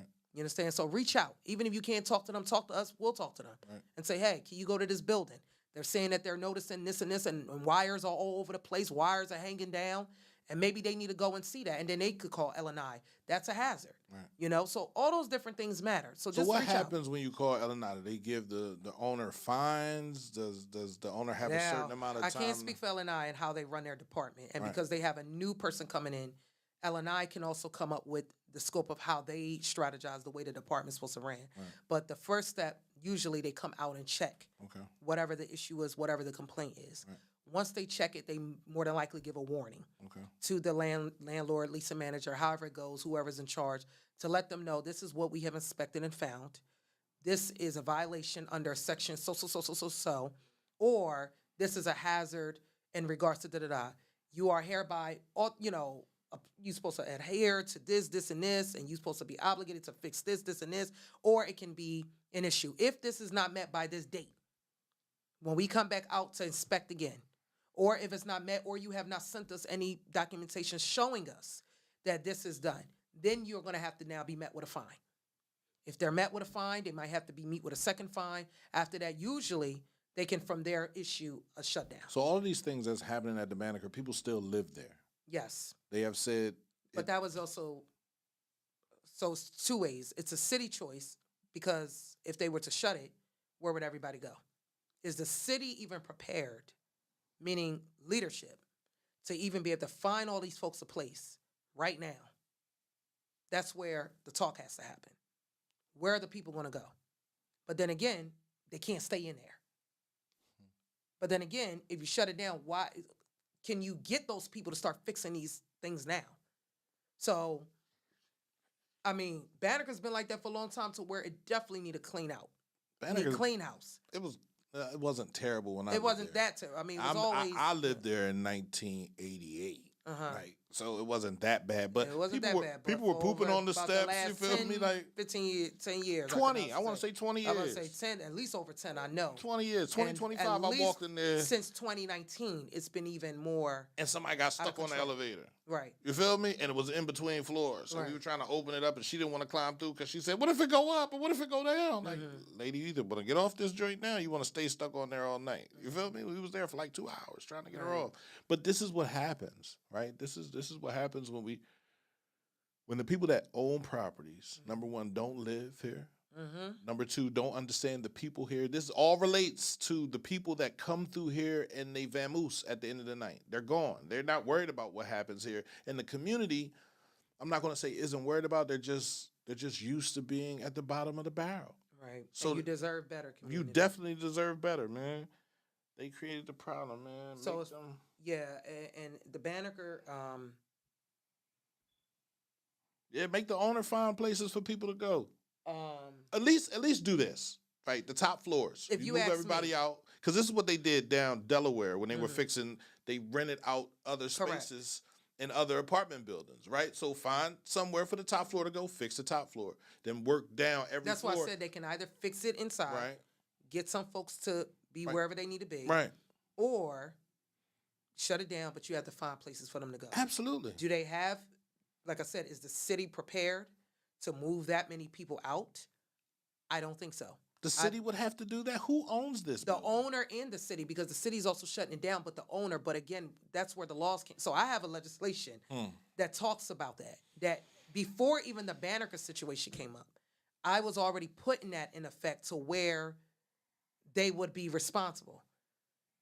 The Homeowners Association and the Realtors Association met with me. They were not too fond. And they said, well, why? And I said, because if it's already deemed inhabitable, why would the renter have to be responsible to find a new place after they gave you first class security, been living there for years, paying the rent, they paid you the money, and you don't think to at least house them for something it is your fault? So that's where my legislation has been a little bit like all over the place. It's still in negotiations because they feel that some of those issues can be contributed by the renter. Right. Fine, maybe so. However, I don't think that we should continue to keep going on this way without some level of accountability. I've seen it happen. Like, for example, even when you come and buy a property, one of the things that my office has been dealing with is developers coming in and saying, you're not a part of my contract. I bought this house and I didn't buy it with you in it. So you got to go. I bought this house. I plan on renovating this home, and I plan on flipping the amount that you're paying from $800 now to $1,500. My office, literally, like I said, we don't put everything out there, but we are helping a lot. She used to work in my office. Shout out to Leslie. We are helping people stay in those same properties and begging landlords to extend time. Right. Now they got the legislation, okay, within 60, 90 days, they got to tell them. I'm pushing to 180 days. Right. I said, there's no way somebody's going to be able to leave and find a place that fast. Not in this day and time. No. It takes time. It does. Some people have been able to maintain their rent because they're probably on fixed income. Right. Now you're asking for someone to fix income to either stay and pay $1,500, or you're asking them to leave, which is still going to take time for them to find a place. Don't we have tons of abandoned buildings that could be flipped and turned around that I personally think should? In the Bennett, there's about, I want to say there's... Oh, I ain't going to get on the Bennett. Right, there's about 60 to 70 units that... I done already had the conversation are with boarded up, right? And that would at least... That happened under the receivership during the federal side when Chester Housing Authority was also under receivership. They had to also... Chester Housing Authority was under receivership? Chester Housing Authority was also under receivership, everyone. When did that happen? That happened years ago. Okay, it happened. And they were supposed to renovate. They just put some guys in jail for stealing money, didn't they? Right, They had a scam going on. So there are a lot of properties that were under Chester Housing Authority that were bought out and privatized. Basically, the judge so everybody just said, steals money. The judge said it where you can privatize it out. So it was no longer owned. Developers can come in. So when they boarded everything up, that was because developers were supposed to come in, fix it up, and so forth. Apparently, that got put on hold when COVID hit. I have not seen them back since. I did reach out to one of the individuals that came up on a number or something, and they were back in Philadelphia. Right. I don't know what's going on. They're telling me because of everything going on, I guess, from the housing case and so forth. There's some other issues there, so I still have to follow up over there. So we have a new head of Chester Housing Authority, correct? Yes. All right, I want to find her information and get her to come up here. I have not met with her, so I cannot even tell you. What do you mean you haven't met with her? How is there a new person in charge and you haven't met? Is that a door? I've reached out, but there's they're not answering? I have not gotten a response. I think I met her. Yeah, I haven't. I did meet her. So I don't know. Okay, I got her. What housing is doing. Yep. Here I come. Right, but what I can say is there are a few people that do work in housing that I was working with before her leadership, who we do still contact and is still in contact with me. So when things do come up, when issues do arise, we do communicate with those individuals, and they do pretty much respond to us. As far as the new person, I don't know. I really don't know her. So I'm not going to sit up here and fake the funk for anybody to act like, oh, I know. I can only speak to what I know. So I don't know who she is. I hope that her and I can definitely meet and have a conversation because I would love to see Chester Housing Authority go into a better position and would like to know what their plans are moving forward. But I will say that they also are going to be affected by the federal shutdown. Please don't forget that housing authorities, Chester Housing Authority, any housing authority, Delaware County Housing Authority, they also get funds from the federal side. So they're also going to be limited. So if anyone is feeling like things aren't being done on time, respond on time, applications on time, funding not being pushed through on time, please understand that they are limited right now because they are also federal workers, believe it or not. So they might be called Chester Housing Authority, but they're still under the federal governance and scope of the feds. That's crazy. So these are the things that I say, again, you have to think about when you're living down the Bennett and you living down certain areas and you're like, oh, that might not just be my concern. You'll be very surprised who you're putting in certain seats because, again, that falls under federal. I'm not saying the federal side up, but everything that happens right now. One of my biggest things that I'm thinking about, and I just talked to my chief of staff, we talked about this 2-3 months ago. I said, if they don't get the money up for the housing authorities, y'all going to have to be paying full rent. Who? For the housing authorities that are under privatized that usually get the federal dollars. Right. If they cannot get the money, if Delaware County Housing Authority and few people who have to pay Section 8, Right. if they cannot pay their end of their part of the rent because of the holdup on the federal side, Right. the landlords still have the right to go and sue you for back payments. So this is Do you understand? That's why I'm saying, like, I want everybody to understand the trickle effect of everything that can happen and why is it important that we start thinking about everything, our finances, our futures, our goals, where we go from here. If they don't get their money, if they don't end up getting the amount that they are supposed to get to help pay, there could be some back payments that are delayed. Not that they won't pay, but it could be delayed. But the landlords, by law, there's nothing in law that says they cannot. The judge can pause it. Remember in COVID, Right. the judge paused all of the evictions. Right. The judge can pause and put a pending hold.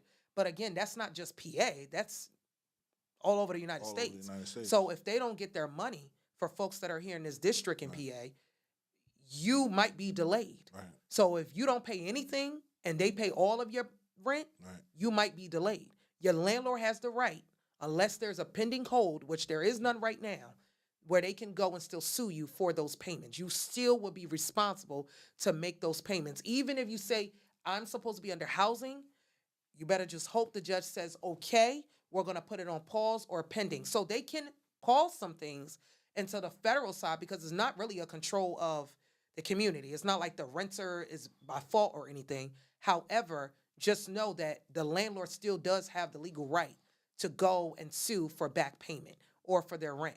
So we don't know what that's looking like right now because they haven't said much. But I know, because I know they get funding from the federal side to be able to fund these individuals who might get housing assistance. I did some reading the other day. I didn't know there was a place close to Italy called Ghetto.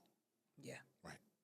It's just I crazy. don't really know much about it, but I have heard about it. I don't know a lot about it either. I was reading that and I was like, oh, I got to go back and read that. And now that you brought this up and you're talking about housing and you're talking about holding money back, it's like, it's crazy. The things So that think we about accept, SNAP. right? The things that we pass down to our children, the things that we run away from. My grandmother started her family living in Lamoken Village. Soon she moved out. She used it as a stepping stone. That's what the projects in the housing authority was supposed to be. This is a stepping stone to get you to a point where you Correct. get your own house, right? And Correct. you move out and do your own Correct. thing. She was married, right? And I'm sure she lived under some kind of lower, you know what I mean, to live in that house and live in the LV, right? You know, lower rent, help. Then she moved out, got a house, did different things, bought a house on Jeffrey Street. And I think about how that can still happen today, but how parents are okay with just paying $2 or whatever they're paying, right? How can we hold communities accountable to that and say, no, this is not supposed to keep you here. And if you've been here for 20 plus years, we need to get you up and running around the move, right? Because as you see, they shut down the government and your rent won't be paid. Now, will landlords say, all right, because the government shut you down, I'm not going to evict you? Will they then? Some may. Right. Some may. Will yeah. they then say, you feel me? Can they get the back rent? Well, or yeah, the federal... so I'm not saying that they won't end up getting. That's why I said, Right. like, the best thing is communicate, negotiate with your landlords, Right. go through that. Talk to I them know now. in my office, like I said, we're already trying to work with landlords. We're already working with tenants to try to keep mediation without it going to the courts. Because what happens? You go to the court, they ask you to pay the fee as well. So we're trying to work on that, but I'm trying to get people prepared because everybody's landlord ain't nice. You get what I'm saying? That's the truth. Everybody's Sure. landlord ain't nice. Sure. And what you just said earlier, what we just said was that every owner does not live in the state. So even though they may know, on the federal side is a shutdown, they might own complexes where individuals may really pay rent. You just may not. Like, meaning you might be partially. They may own properties in New York where they don't deal with Section 8 with those folks. They may deal with Section 8 here. You get what I'm saying? So a lot of times when they are owning outside of their state, They usually come in the areas that are developed that they feel that they can develop, that is cheaper, and that they feel like they can always get more government funding behind it. I don't know if anybody noticed that, like knows that part about development and real estate, but a lot of times if you're in California, if they're coming to buy something, they usually start within the areas that they feel is easier to develop, that is cheaper. From that point, a lot of times they have to know the law, the policies, how things work here, and a lot of times they get the funding. So it's not usually a lot of properties that they have within their own selective state where they usually do that. They probably already have that, but they usually tend to start off a little bit low. Then they make their way up in PA. So if you in Cali now, you might want to go and buy property out in Ratner and own something, but you're not really going to just start from the rip out in Ratner. They usually kind of buy complexes locally around that they feel like they can invest in like that. So they may not always be understanding. So and unfortunately, there's many tenants I know that can't even get an owner on a phone. They only deal with the property manager that they hire. So when you say what can we do, it's a whole lot of different things that I can say. And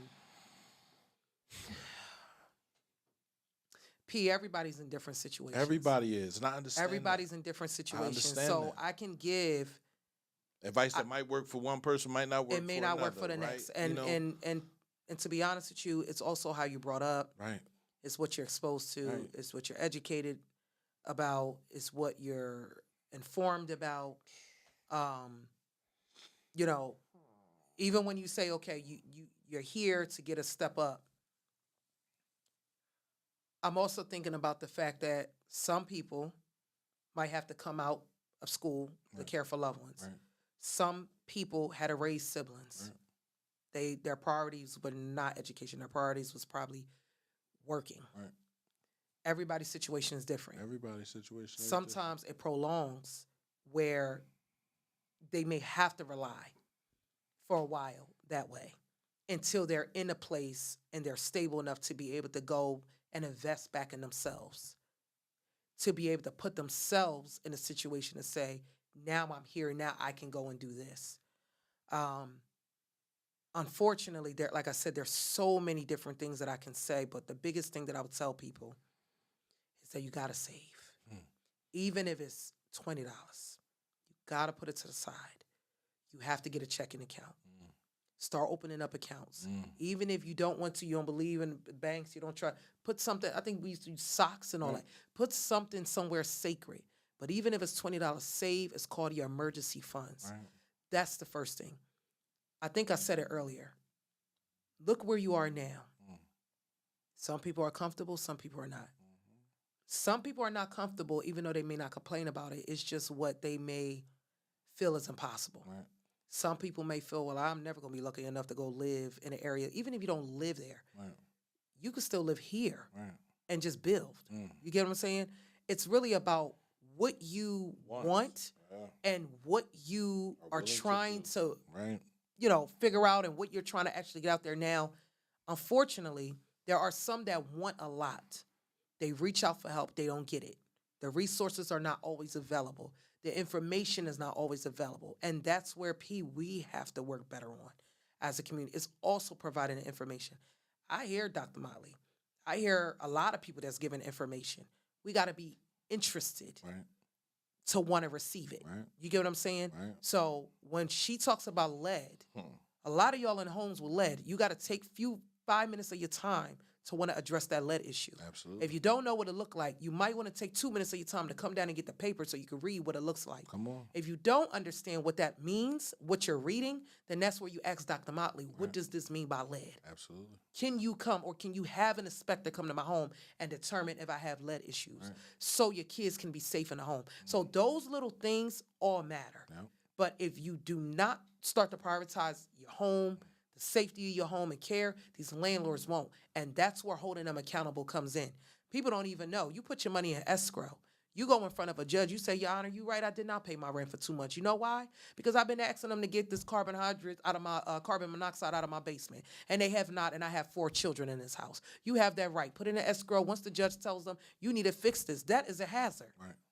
My roof is caving in. He is responsible. He or she is responsible to fix my roof. It is caving in. There's roof thing. And there's some people dealing with that right now. Right now. Right now. It's raining. It's pouring in my kitchen, Your Honor. Right. I cannot keep giving them money. They have not answered none of my calls. Hold them dollars and make sure that you hold them accountable. Right.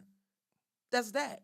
You know, so there's certain ways to go around They'll it. try to evict you before they take you to court. Right. They'll have some big guy come in. And there's people I know that says the landlord said that he's going to evict me tomorrow Change the if I lease. don't give it. I said, guess what? He court. has to go to court. Right. Oh, well, we don't have a lease. Guess what? He still has to go to court. He definitely got to go to court now because So- you can say you squatting in right, that joint. so That's your at- property. So at the end of the day, no matter which way, you have to learn your rights. Right. So as far as what you can do in your future, again, anyone listening, what are your goals in life? What do you want for yourself, for your children? If you feel like you done did all that you needed to do, you don't feel like there's nothing more for you. If you got kids, what do you want? If you're in your home right now and you comfortable and you said, I'm happy, I'm good, I just brought up something about the federal side. Right. If your landlord takes you, what do you say? Nobody wants to be in that situation. I don't want to see nobody in that situation. At all. And I pray nobody's going to be in that situation. But it's something to think about because you just said we went through it when the other president was there. We're going through it with this president. Like, how many more years you want to? 3 years from now, you got to get tired of just, oh, here we go again. Well, this is our second time going through this shutdown with Trump. We went through the first time he was elected, right? I just think they be trying to the power broker, like, you know, we're in charge, so we want this to pass this way, and if you don't vote for it, then we're gonna shut things down. Our people are good. It's your people that are gonna suffer. And that's why I said we have feel to me? think about what you want for yourself. We are our own help. You are your help. If you don't think about where you go from here, if you have certain dreams, I got young people that come into office that do community service.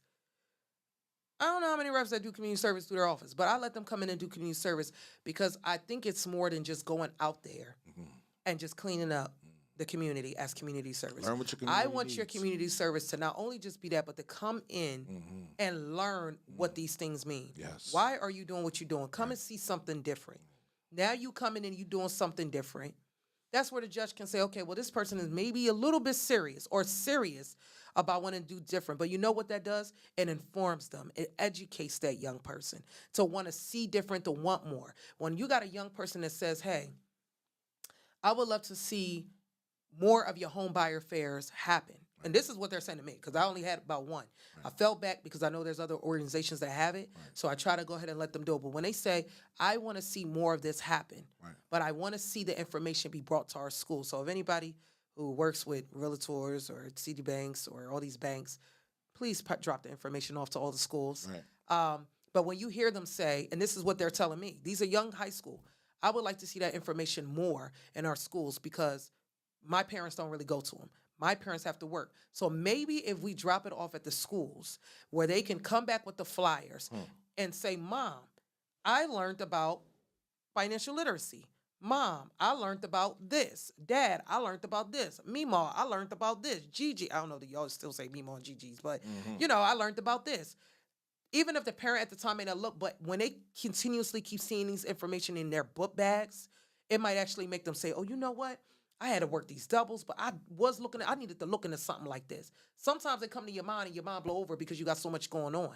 But if you see information like that in their book bags and they're showing you all the stuff that they need you to sign and take a look, you might see something that says home buyer fair. And if you can't make it, here's the phone number you can call. You might even get a pamphlet that says, what does it look like to begin? What is your requirements? What does Bank of America need for you to be able to be required to have a loan? Or what does the different loans look like? What is the percentage you need down? What do they usually look? Your income to debt ratio. People just think credit score. They look at income to debt ratio too. Do you own a lot of student loans? Some of them not supposed to be looking into that too much no more, but they still do. They still do. So it's so many different things that you have to put out there. And that goes back to where you said about the information we put out to the community. So maybe the way we're doing it with just the fairs may not be enough. But if you got a high school student now coming and saying, I would like to move. I would like to see my mom have her own house for the first time. Because all four of my other siblings, we never got that chance. I would like to see that for my mom. Or I would like to see her at least rent a house where we're just in an apartment. We've been in an apartment for 15 years. maybe those few things that we drop off at this kid's school can help be put in their book bag, and that can actually help the Bring parent. home to the They parent. just probably don't have time to They come don't. out to the They events. don't. They don't. And it's sad when you think about how information, like somebody mentioned this to me a while ago. They was like, you got to get the kids, because the kids take the information home to the mom, because the mom or the dad is so busy working, right? So if you give the information to the kids, they go home, they break it down to their mom and dad, like, oh, I didn't know I could do that. Oh, I didn't know. Okay, all right, well, let's do that. And things open when you do that. So you got to go to the kids, because the children are our future, man. Let's teach them well and let them lead the way, man. I truly appreciate you stopping No, through thank here. you. I appreciate Right. you. I appreciate everyone in this community. I really do. I appreciate everybody across this county, this district. Is I there do.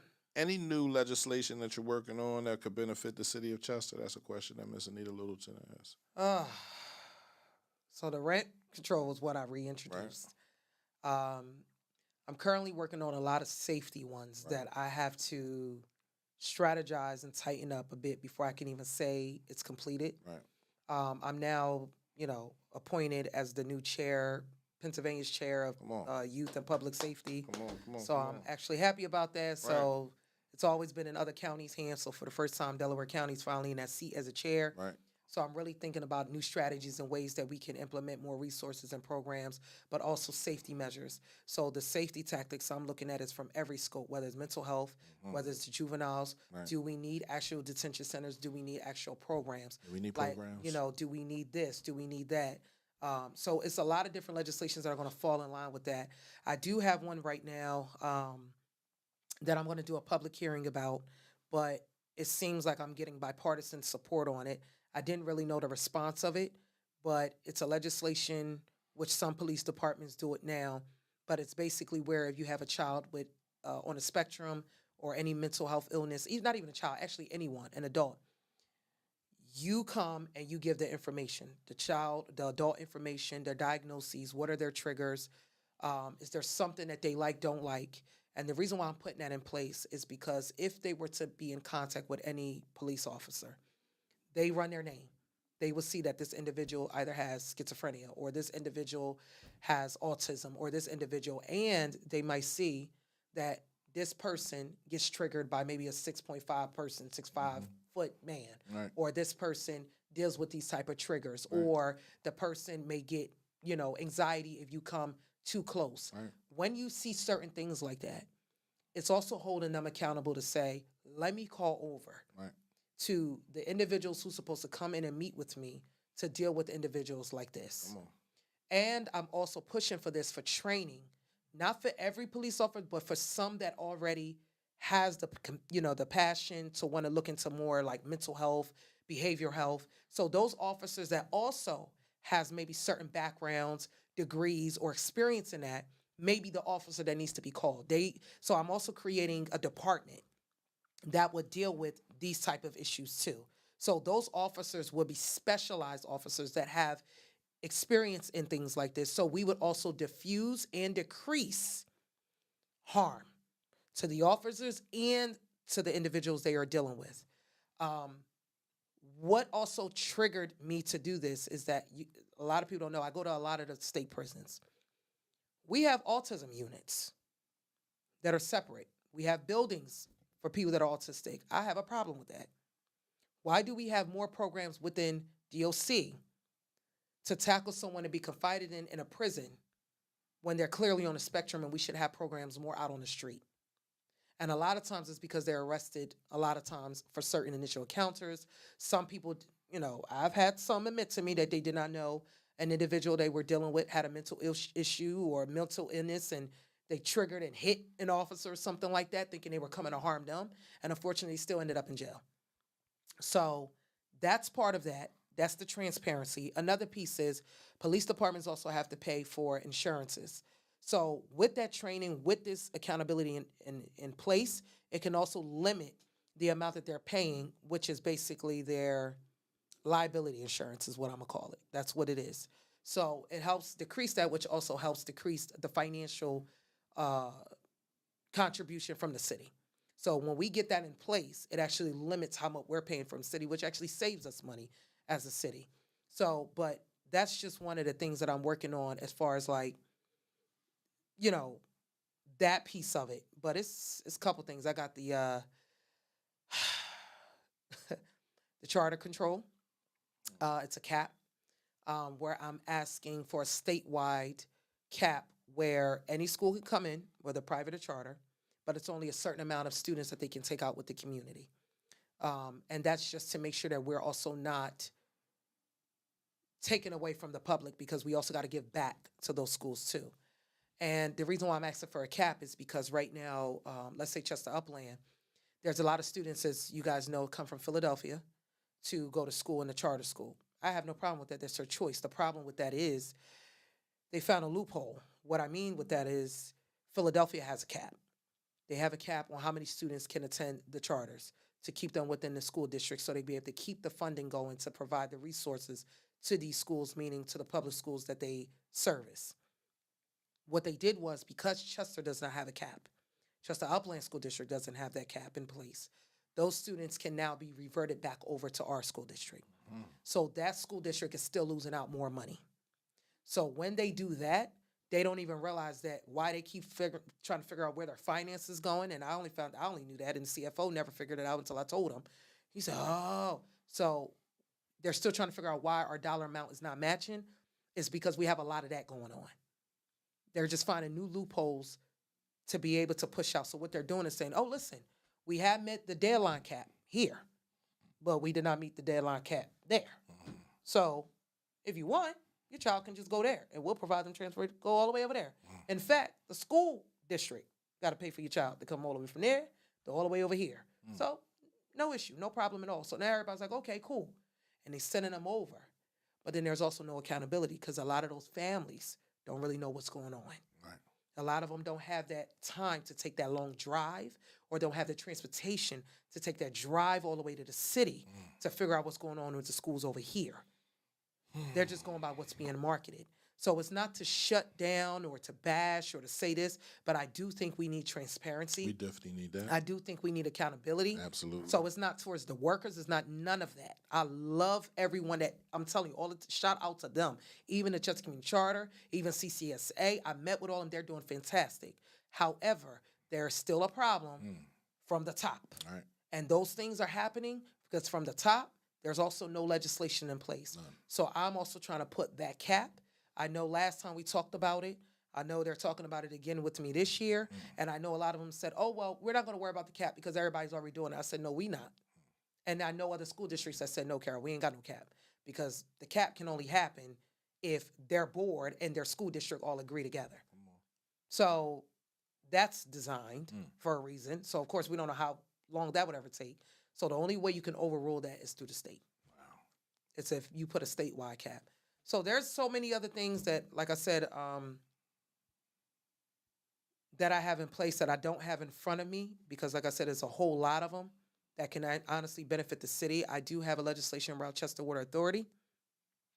I don't really know if I should bring that up right now because I know we're gearing to a close and that one is a little tricky, but without having to say but so much, I do have legislation to actually slow down that process because I do not want to see the Chester Water Authority be sold. And I know right now there's some conflicts between pensions, I will say, where individuals that might fall under that bracket have responded and pushed back my legislation because they feel that if it goes in place, it might take officers off the force. I don't think my legislation necessarily will affect them, but the way it's being communicated to them that if my legislation goes through, then it would affect them because that's pretty much the asset that they need to be able to sell to help us with finance to be able to keep their pensions the way it is. I don't really necessarily agree with it. I understand what they're saying. In a way it would, but in a way it would not. In a way it would right now. If we focused a lot, like I told DCED, which is our Department of Economic Development for the state, if they focused on that comprehensive plan for the city, if they focus on building and adding revenue to the city. If we get liaisons to go after these bigger corporate entities that I won't name right now that I've been getting on about paying their taxes, which is not fair to small businesses and residents who've been paying, if they start putting that Are you talking time, about here in Chester? I'm talking about here in Chester. Oh, okay. If they put that time in to actually go after that, even if we say, oh, we have so much money we'll be able to start working on those revenue. We're never going to get to a place of being financially secured until we start adding back over here as well. You can't sell something and then it only works for a year or two and then don't have nothing else around you to help offset the cost to make sure that we meet revenue every time. Or individuals want to keep applying for the Keystone Opportunity Zone saying that we want tax break cutoffs and you're giving $100,000 every 3 years to an organization and you're appraised at almost like $1 billion. That is a problem. That's a big problem. So it's not fair because I know Philadelphia right now, when them stadiums tried it, they didn't even have it. When Temple tried it, they didn't have it. Everybody gets to pay their own fair share. Now, they might still have negotiations. It might not be as high as it should, but you got to pay something. What's the problem with it being as high as it should? What's the problem with you paying your fair share? If you have $15 billion in your bank account, because some people might donate directly to get school districts. You get nonprofit, you get that money back. Right, but it's still offset. So even if they don't file, some people don't file it. They just give it and then go from there. So that's kind of what helps with that. But even when they do that, they're still paying. They're still paying. So I'm saying all this to say that if we only go on one angle and we don't tackle the other end, we're always going to be back to where we are. That's all I'm saying. You want to get the city in a better position? You got to start adding some financing to the community. You got to add revenue. You got to add the workforce. You got to add all of that. All of that play a factor. You put a market down here, you're going to have jobs. You're going to have quality food. We got plenty of You'll space. be able to put that revenue back in your community because the dollar amount that they have to pay comes right from here. You know Murphy Ford sold the... Yes, I met with the new owner. Who is he? He is from... okay. I gotta go down. I gotta go down there and talk to him He is a it's good not, guy. He is a good guy. It's not even Murphy Well, Ford anymore. From what I know so far, he met me in Harrisburg. Right. I met him through his brother-in-law, who is currently a sitting Republican state rep. Not a problem. It was funny because he has shunned down a couple of my stuff and called. Right. So I did meet with him. He is actually a cool dude. He does want to get to know the community more. Him and I have talked about some of the things we're talking about right now. Okay. Revenue, what that looks like, all of that. He explained to me the dealership business, how revenue works for them. Right. I understand some things. Mm-hmm. There are other things he brought up to me that he didn't know was a concern, right, that maybe the previous owner, Murphy Ford and a few others, maybe not said something. Right. He's also not as aware to a lot of things. So there are a lot of things him and I are still talking about. Him and I are going to do some tours. So if anybody see me walking around with someone saying, oh, he's now, it's because I want him to get to know the community. Absolutely. How can you help the community if you don't know the community? Right. Well, he also didn't know, but his brother-in-law told him to get to know me, to get to know the community, because he has already been told by people that I'm not going to say who, because they don't live here, who've already put their nose up when he said, oh, I now have business in Chester. Oh, why would you buy it there? Right. But they have already told him, don't deal with that person. Don't go here. Don't go there. Don't do this. Don't do that. And don't get me wrong. You do got to be mindful with that. Right. But they've already put that fear in him and discouragement in him. And that's because of what they feel. I just noticed that today. So I told him, if you talk to a lot, I told him, if you talk to a lot of business owners and a lot of residents, I said you would actually see different from what you're being told. Is there issues here? Does crimes? Yes. However, I don't want you walking away with thinking that everybody that you look at is going to be a problem or they're going to come and hurt you. No. I said, Murph been here for as long as I can remember. That man barely dealt with anything. Barely, rarely. I tried to get him to invest, give me some money towards it. I'll promote rarely your cars. No, I'm saying like he didn't have issues as far as worried about someone hurting him. Okay, it was mafia. Yeah, I know, but still, he didn't. So I'm just saying that. Right. I'm saying this to him, that don't allow them to put that fear and discouragement. No. So I'm glad he has now the business, because believe it or not, he actually is he's very attentive. Right. However, that is the mindset that is put in many people Right. that wants to come in and build, Mhm. which is why I said until we start touching those points, that root cause I talked about, until we start getting to that, until we start actually looking at what we need to add into this community, what does that look like and what does the community need? What do they lack? Right. What will be quality? Right. If it's something that we know is beneficial but the community cannot yet afford, how do we gradually get to a place where folks will be able to get these things and pay for it? Right. Because we have to start building. We got to get to that place. Absolutely. I'm being honest with y'all. We got to get to that place. We cannot always move with the mentality of we're never going to be able to. No, I believe we always can. It just can't happen just quickly. And so we might have to gradually get to that place. But now we have to think about how did that look for all of us gradually. You get what I'm saying? So we can't say, if a ShopRite came in, we're able to spend that money over there. Mhm. There are many people that don't get snapped that go over there and spend money as ShopRite. Right. We could get another ShopRite right here. Right. You're going to spend the same thing you spend over here. Right. So we got to gradually get to a place where we need these items. Well, we got We space can't- right there off the highway. The and then revenue's gonna everybody, come you in. bring, you're bringing that. It's no market in that whole area right there, except for Giant and Aston. You feel We need Giant and actual Brookhaven. food market, food chains, produce. Yeah. Even if Yeah. somebody in Chester Right. want to get a building and you be your own ShopRite franchise. ShopRite's a franchise. You can be your own franchise. McDonald's a franchise. People get their own franchise. Get your own. You just, under the entity of that, get your own. So it don't have to Chick-fil-A, be all of them them. necessary in All Eddie of Stone them. coming Right. or them over there on the other side Right. coming. You can just do it yourself. Philadelphia, I know folks that right now have markets, Right. like quality markets, Right.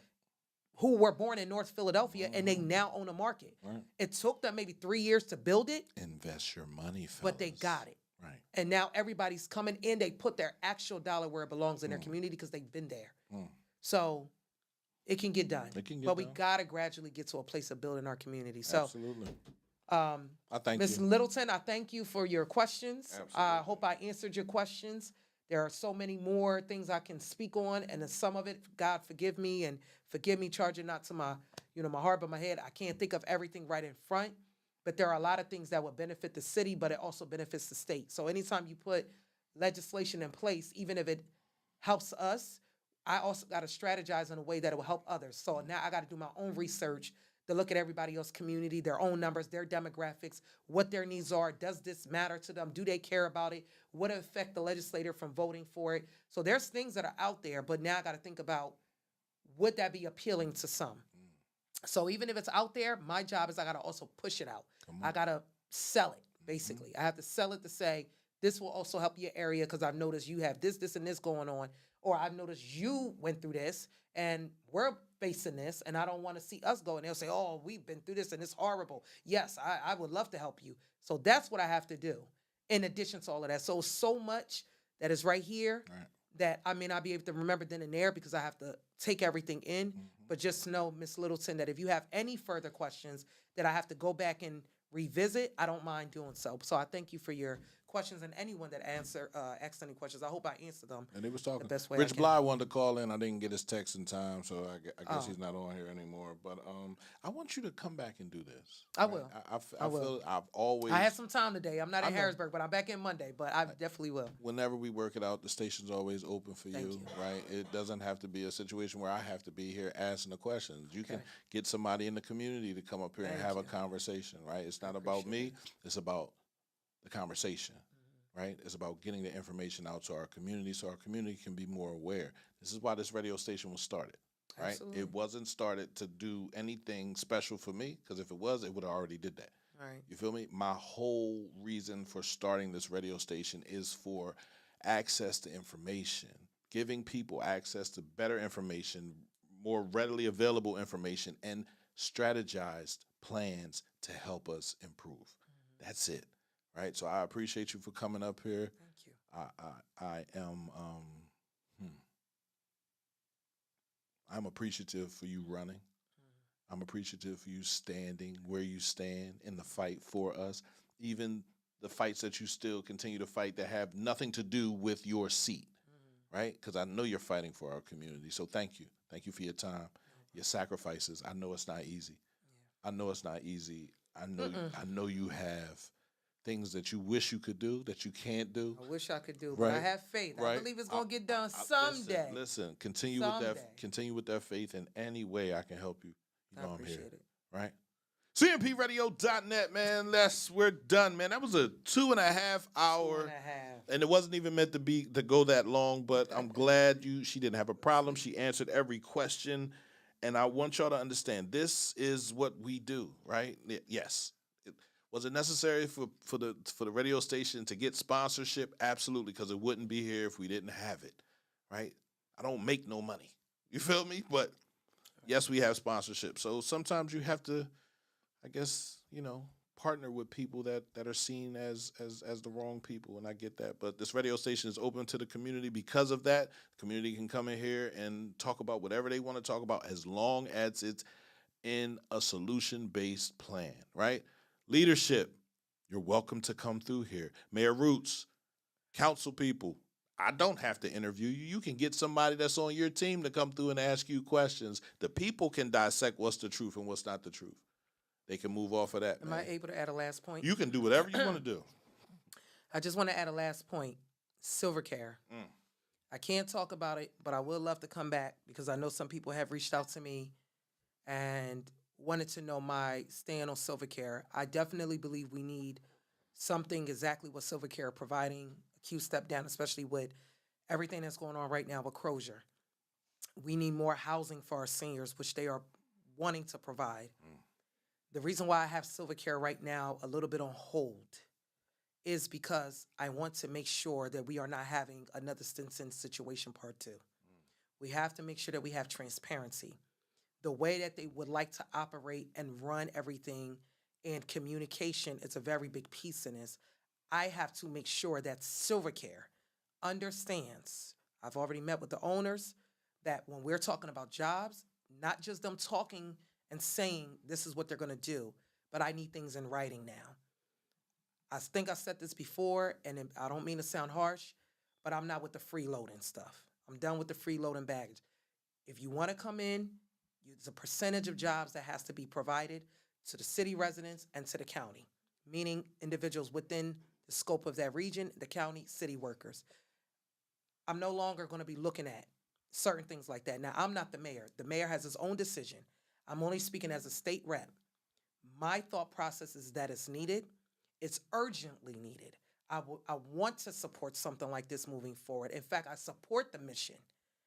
But in order for us to get to that place of what they are proposing, there are some holes that needs to be fixed. Things need to be on paper. Things need to be written. Things need to be agreed upon. And it cannot be no longer just a quick for profit.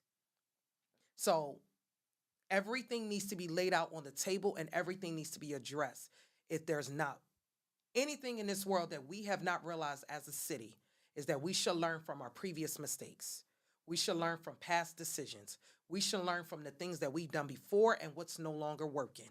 So now that we know that we're in a financial distress community and we know that is a need, because we are desperate, we also don't want to move sloppy.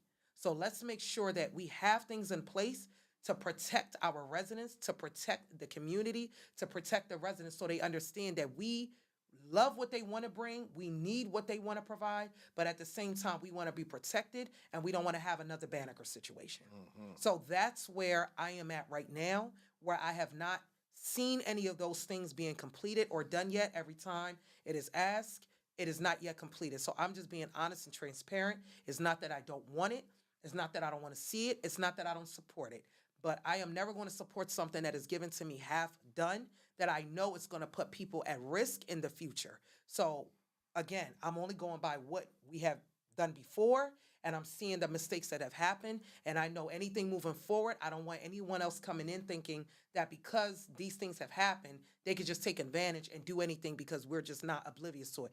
I clearly have my competence, my knowledge, and my sound mind. So I know when I'm reading something, if it doesn't look like it's going to be completed right, if it doesn't look like it's going to be all the way correct, then we got some issues. So I just want individuals to know that. I just want to put that on the record that I definitely support it. I'm with everything that they're trying to do, but until some things are done and until conversations are had, until things are completed from every level, this is something me as a state representative cannot push forward and completely support until it's done correctly. That's all I'm saying. Thank you again, P. No, thank you. Thank you. Listen, man, this is important. This is important information. If you missed this, if you're tuning in at the last, go back and rewatch this, right? Let's learn how we can help our community grow. The tortoise won the race, bro. Slow and steady wins the race, man. Slow money is good money. CMPRadio.net, man. We're out of here, man. Be safe. All right, thank you, P.